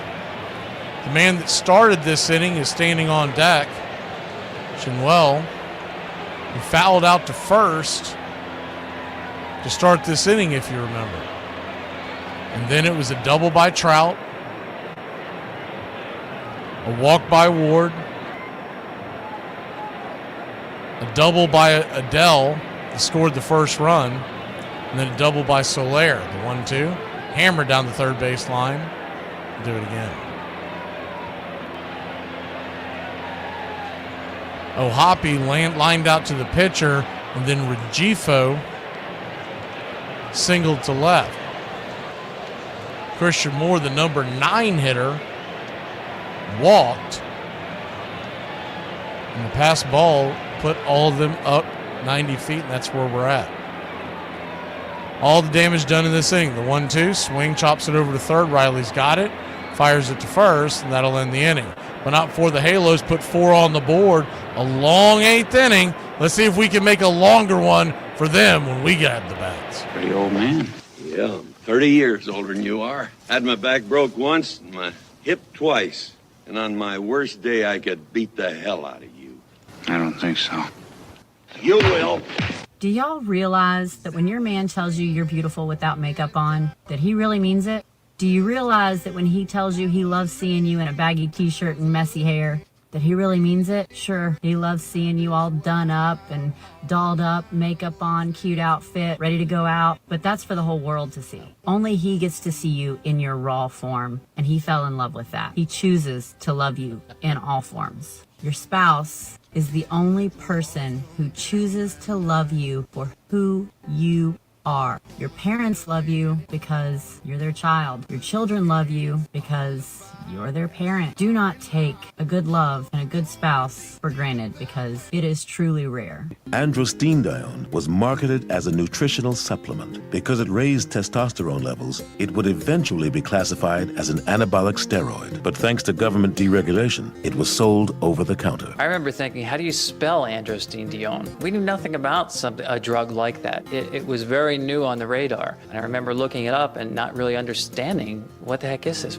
I can't say there was a complete surprise. There had been rumors out there, and of course McGuire denied it, said he knew nothing about it, but this was something tangible. This was a bottle of something in that locker, something that should have made us question a little deeper. Well, what does it do, and what is going on outside of just that one locker? Because certainly he couldn't be the only person. Andro, as it was called, had already been banned by the National Football League and International Olympic Committee, and General Nutrition Centers had pulled it from their shelves 2 months earlier. But Major League Baseball said they didn't know anything about it and had no rule against its use.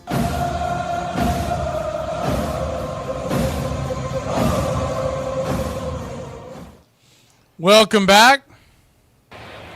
Ronald Acuna Jr., by the way, his only other previous 4-strikeout night before tonight was back in 2020. Our first pitch on the way to Matt Olson from Reed Detmers. It's right there for a strike. It's 0-1.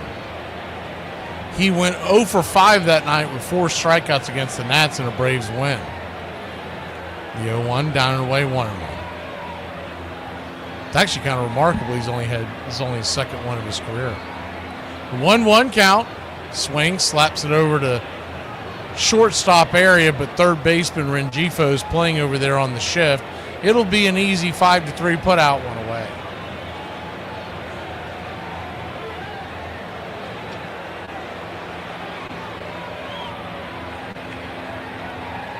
I wonder if it's too late to get this game rained out.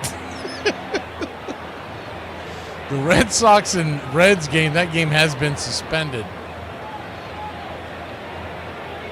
because of rain. First pitch on the way is a 4-seam fastball off the plate to Ozuna. It's 1-0. They're going to resume the game tomorrow at 2:30 in the 4th inning. The 1-0 right there at the knees, 1-1.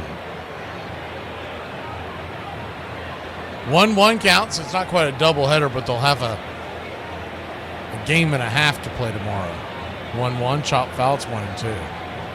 So tomorrow might be a really good day to call out sick, because you've got 3 doubleheaders in the NL East. You've got the Reds and Red Sox playing what is essentially a doubleheader. And you got a pretty good slate regardless tomorrow. The 1-2, high and out of the zone, 2-2.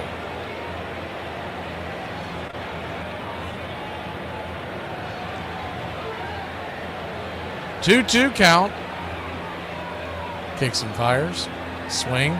Slaps it over to second. 4-3 easy put out with the Ozuna running. 2 down.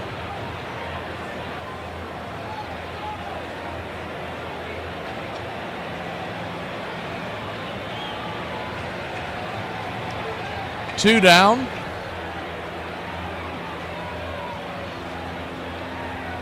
Austin Riley, the batter, he's 2 for 3 tonight, one of the few bright spots.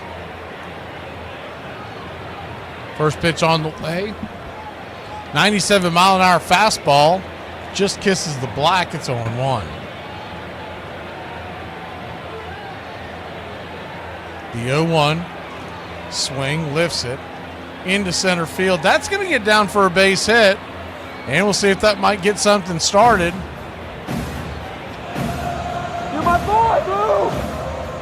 2-out single. Lou, you're my boy!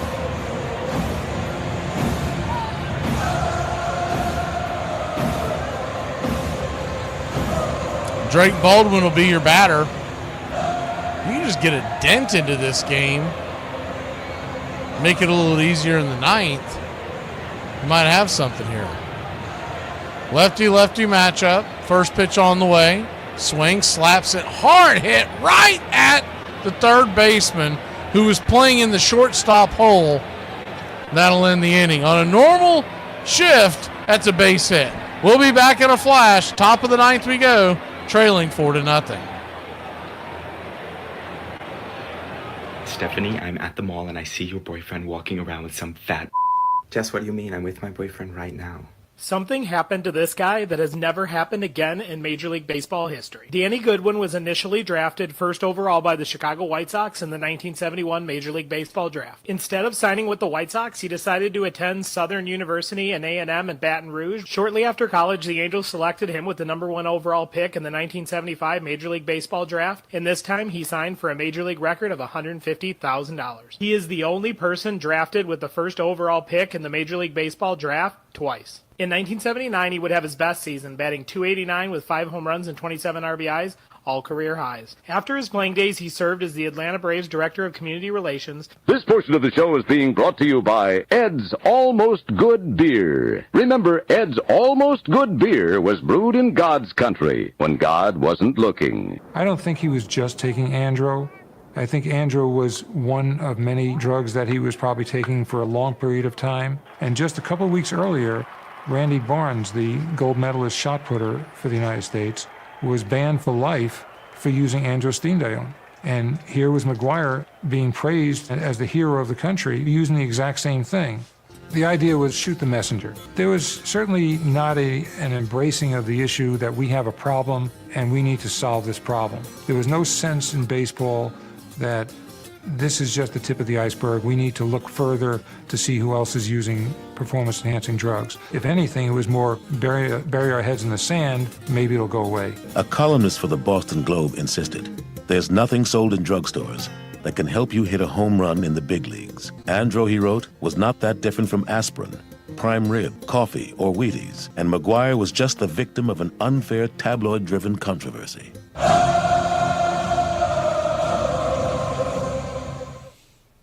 Welcome back. First pitch on the way from Herget, who they brought it from the minor leagues, Kevin Herget. Misses, and that's followed up with a changeup in the dirt. It's 2-0. Herget has a 4.5 ERA this year. The 2-0, swing and a miss. 2-1. Not an overpowering pitcher. He's kind of a junk pitcher, really a guy that's literally there to eat innings. It's almost a waving the white flag.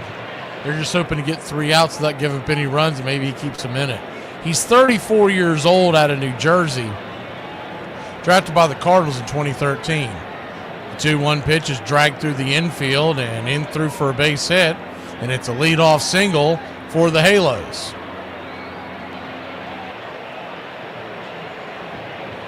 Drafted by the Cardinals in 2013 in the 39th round. Of course, they don't have that anymore. The round's cut off at 20 nowadays. The 1,175th pick, and somehow he's turned that into a career. He didn't make the major leagues till 2022 as the first pitch on the way is a 4-seam fastball. Right down the inner part of the plate, it's 0-1. Mike Trout, the batter. The 0-1 right there. Grabbed the outer edge. Another bad call by home plate umpire Derek Thomas. 1-1. Debuted with the Tampa Bay Rays in 2022. Only threw 7 innings for a 7.71 ERA. It's the 1-1. 93 misses. 2-1. In 2023, he pitched for the Cincinnati Redlegs. And in 24 with Milwaukee, the 2-1. Misses well outside wide, 3-1. Pitched with the Mets earlier this year, just 2 innings, 1 earned run. And now Atlanta grabbed him off the scrap heap. 3-1 count. Swing, fists it back foul, 3-2.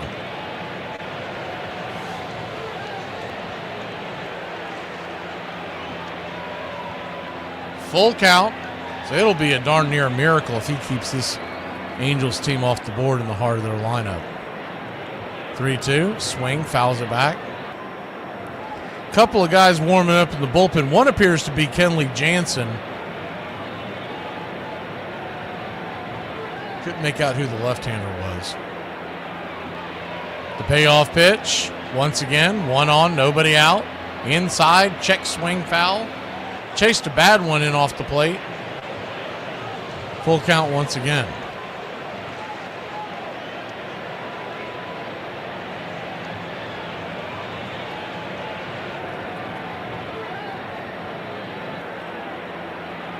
The payoff pitch, nowhere near the zone, ball 4. So he'll walk Mike Trout after giving up a single. And it's first and second, nobody out.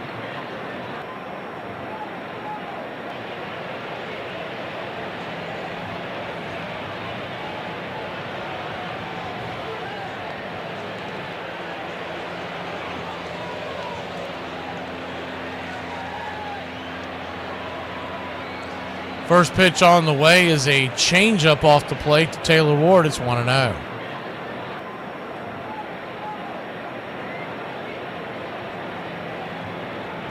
The 1-0.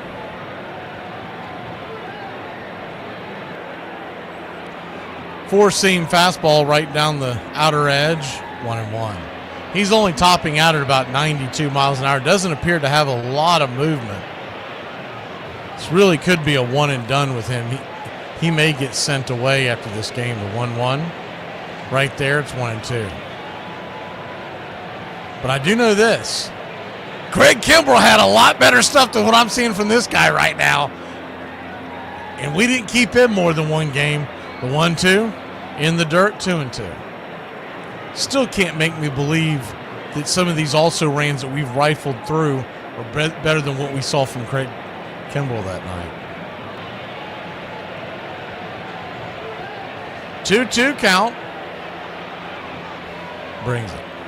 Check swing foul. Got bailed out again. We'll do it again. We could really use a triple play right about now.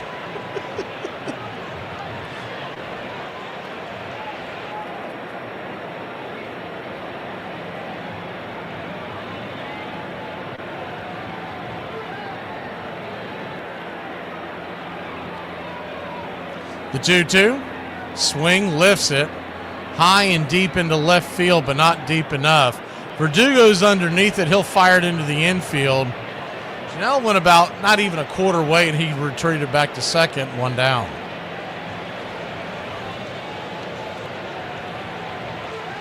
Best game tonight, if you're up late watching, would be the Giants and D-backs.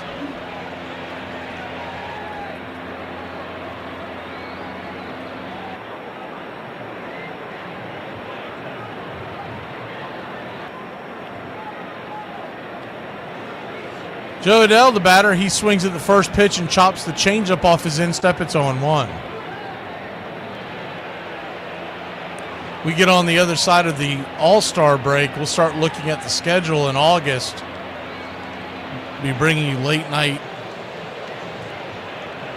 Would essentially be a doubleheader after the Braves game. A couple of times a week, we're going to give you a late night game. The 0-1.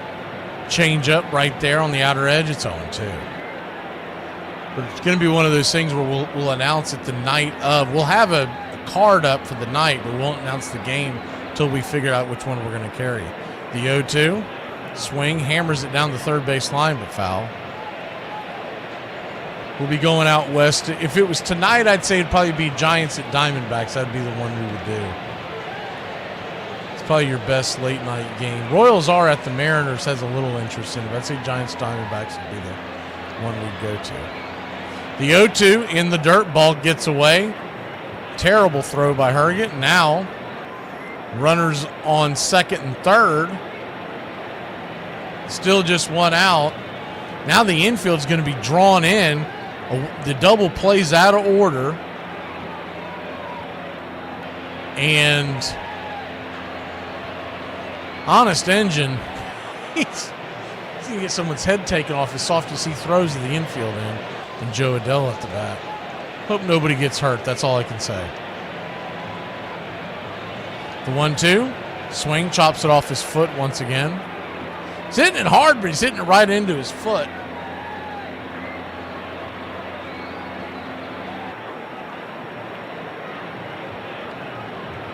If he's related, they don't have it mentioned. I thought he would be related to Jimmy Hargett. They're from the same area, but they don't have it mentioned. The 1-2, four-seam fastball, fouled away. We'll do it again. If you remember, he was with the Braves a couple of years ago, and I thought maybe they were related, possibly brothers, but it doesn't appear so. The 1-2, swing, slaps it over to Olsen. Olsen has it. He'll run over to the bag, tag first, and the runners will have to hold. Almost took Olsen's head off, but he made the play. 2 down. 2 down. Good play by Olsen. That ball was scalded. He was the only man over there. Now the infield can move back. Jorge Soler would be the batter, but instead it's the Campero, Gustavo Campero, who came in to pinch run at the plate. First pitch misses high. It's 1-0. Righty-lefty, the 1-0.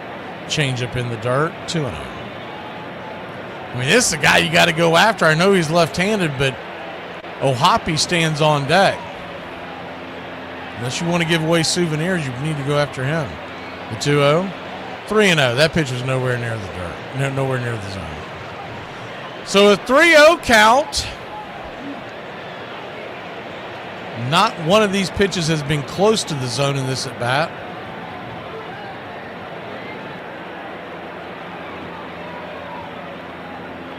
The 3-0. Right down Main Street.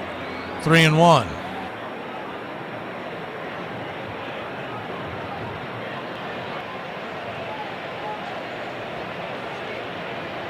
The 3-1 pitch, nowhere near the zone, ball 4.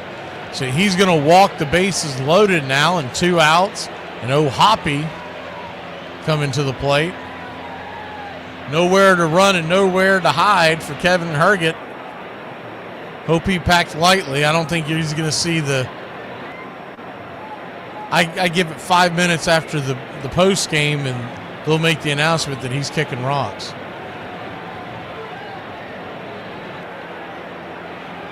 Texas, by the way, leads Baltimore 7-2. They're in the 5th inning. I'm sorry, 6th inning. One of the few games that didn't get rained out. Royals 2-0 over the Mariners. That's in the 2nd. Astros 6-3 over the Rockies in the 4th. Giants and Diamondbacks 1-0 San Fran in the 2nd. First pitch on the way to Ohapi. That's the hardest one he's thrown so far, 93 miles an hour.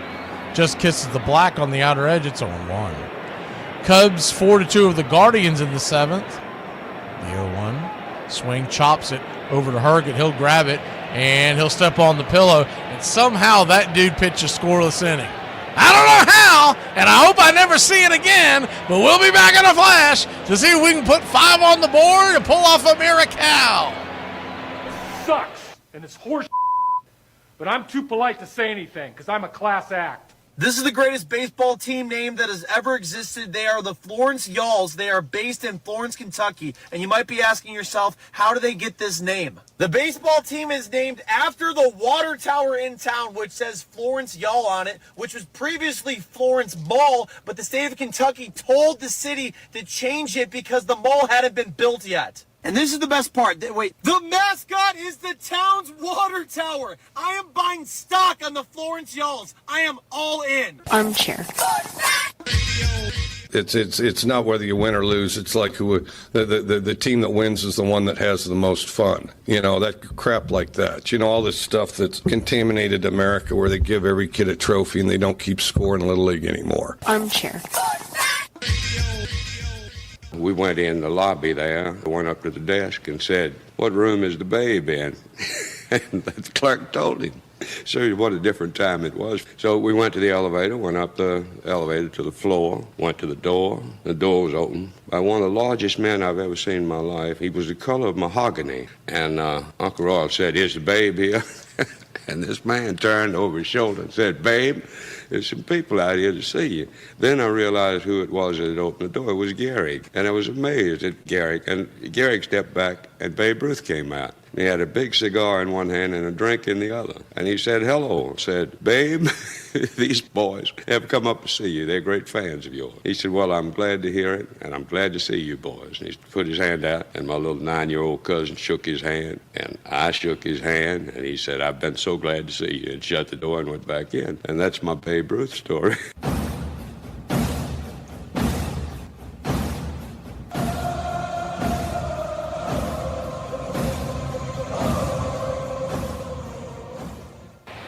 Kenley Jansen is on, so it means we've got a chance, right? So you're telling me there's a chance? Yeah!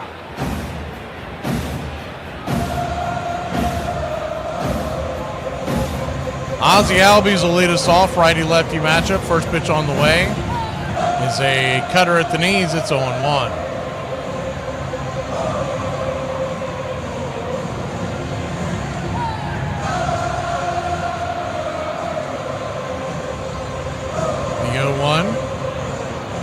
Outside wide. 1-1. Well, 1-1 count.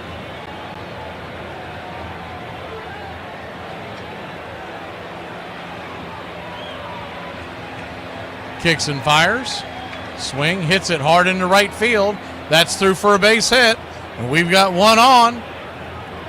One out. Oh, one out. One on, nobody out, I should say. And we'll see where this takes us. Good hard hit by Ozzie Albies. We haven't seen one of those hits in a while by the Wiz. I'm the Wiz. I'm the Wiz. I'm the Wiz. I'm the Wiz, and nobody beats me.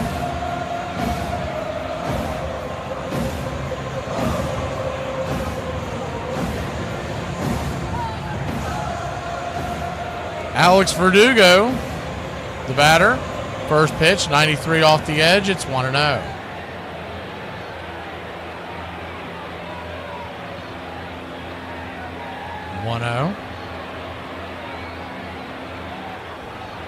Jansen comes set. Kicks and fires. Cutter right there over the knees. It's 1-1.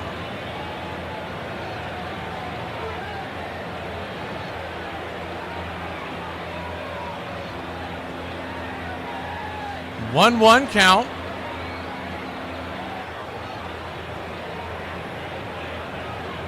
Kicks and fires. Swing, lifts it. Into center field. Should be a lazy fly ball. It is. F8 in your scorecard.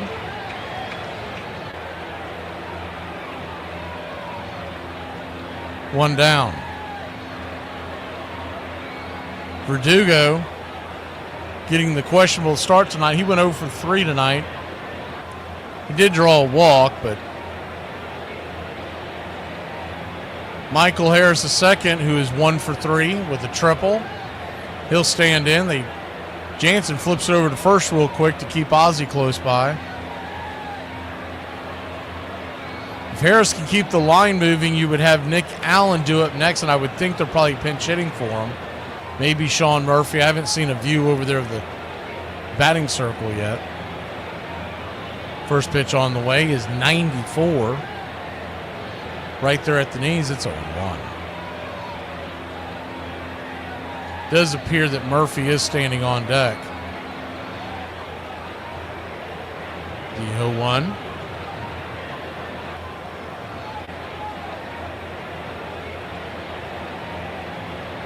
Swing. Fouls it away. It's 0-2. Harris had that triple. Now, it was misplayed by Soler. It's probably going to be written much kinder in the papers in Atlanta. But he flew out to left, had the triple, and then grounded out to first. So he's 1 for 3 on the day. The 0-2. Swing, pops it up. Out of play. If he can keep the line going, you would put the tying run on deck in the name of Ronald Acuna Jr. Man, you would think he'd be due if he could get another at bat, wouldn't you? The 0-2, they set up outside wide. See if he'll chase. The pitch. Swing, slaps it back foul. Sinker. Do it again, 0-2.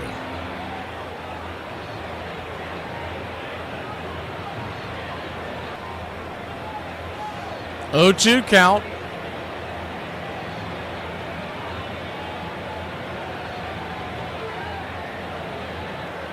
Jansen brings it. Swing, chops it foul down the first base line.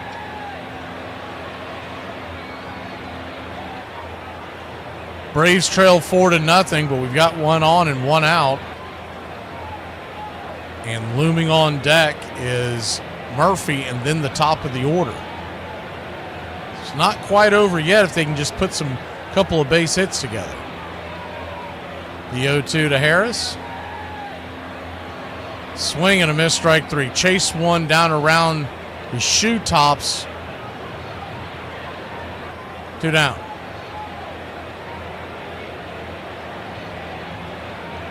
I think it was fool's gold to think that you sit him for a couple of days and all of a sudden he's going to come out hitting like gangbusters. So Sean Murphy will come to the plate. They're going to have a quick powwow on the mound, talk about how they want to attack Murphy. The tying run is still in the hole. Acuna's on deck. So the tying run is actually represented by Matt Olson right now. But Murphy's got to find a way to come off the bench cold and keep the line moving.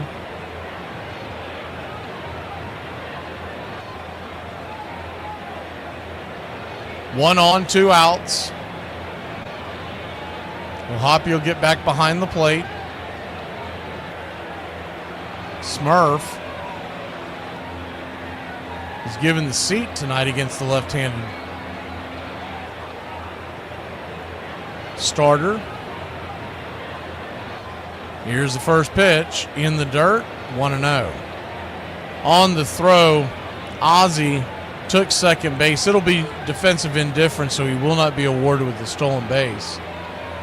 But he keeps the force play out of the play. The 1-0 from Jansen. 95 inside. 1-1. 1-1 count.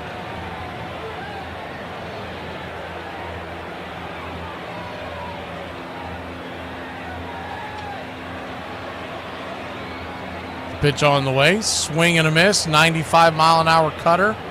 Blew it right by him. 1-2. Braves are down to their last strike.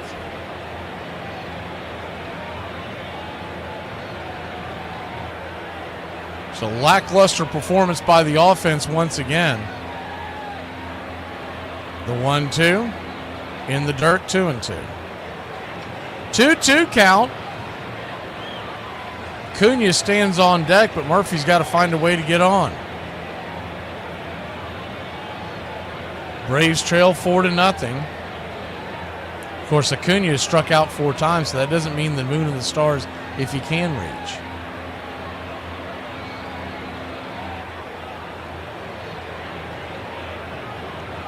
Jansen steps off the bump real quick. The 2-2. Got him set. Brings it. Swing! Fouls it away. Same 2 teams tomorrow night, 7:15 first pitch. Didier Fuentes is due on the hill versus Kikuchi. It's going to be a tough one. And then Bryce Elder versus Soriano on Thursday. The 2-2. Swing and a miss, strike 3. Chase one well out of the zone, and that'll end the inning. That'll end the game. Braves lose a tough one, 4-0, get shut out by the Los Angeles Angels at home against Tyler Anderson and a so-so bullpen. Braves offense struggles continues. Love to hear the excuse for this after the game. They got to be running out of it they have a Rolodex of excuses that they're running out of. Braves lose it 4-0. Grant Holmes pitched a gem. 6 innings, 10 strikeouts, 3 hits. He did not deserve to not get this win tonight. Dylan Lee will take the loss. He gave up 3 earned in an inning in the third, or a third of an inning, I should say. Braves, no runs, 7 hits and an error. Angels, 4 runs, all in the 8th inning, 8 hits and no errors. Braves lose once again, and they fall even further back in the standings. Time's running out, and they've got to get their foot on the gas and quit screwing around. We'll see you tomorrow night here on Braves Country. Appreciate all the real ones that stick around and hang in, the true fans. Even the ones that complain, you're still here, and that ain't nothing. We'll see you tomorrow night, guys.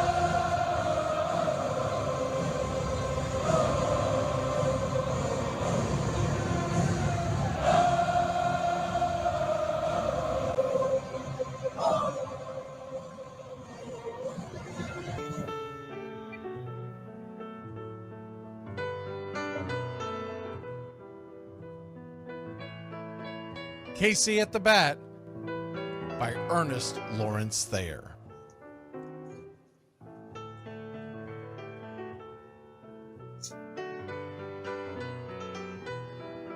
The outlook wasn't brilliant for the Mudville Nine that day. The score stood 4-2, but with 1 inning more to play. And when Cooney died at first and Barrows did the same, a pall-like silence fell upon the patrons of the game. A straggling few got up to go in deep despair. The rest clung to the hope which springs eternal in the human breast. They thought, if only Casey could but get a whack at that, we'd put up even money now with Casey at the bat. But Flynn preceded Casey, as did Jimmy Blake, and the former was a hoodoo, while the latter was a cake. So upon that stricken multitude, grim, melancholy sat, for there seemed but little chance of Casey getting to the bat.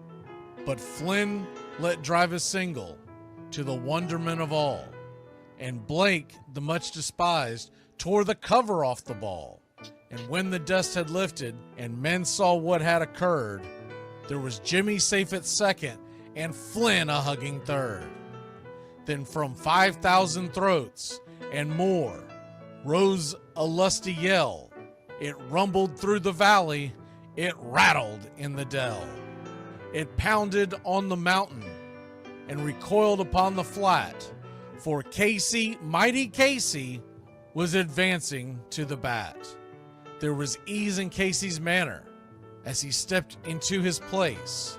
There was pride in Casey's bearing, and a smile lit Casey's face.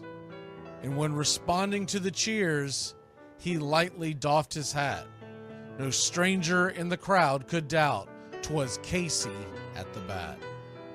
10,000 eyes were on him as he rubbed his hands with dirt.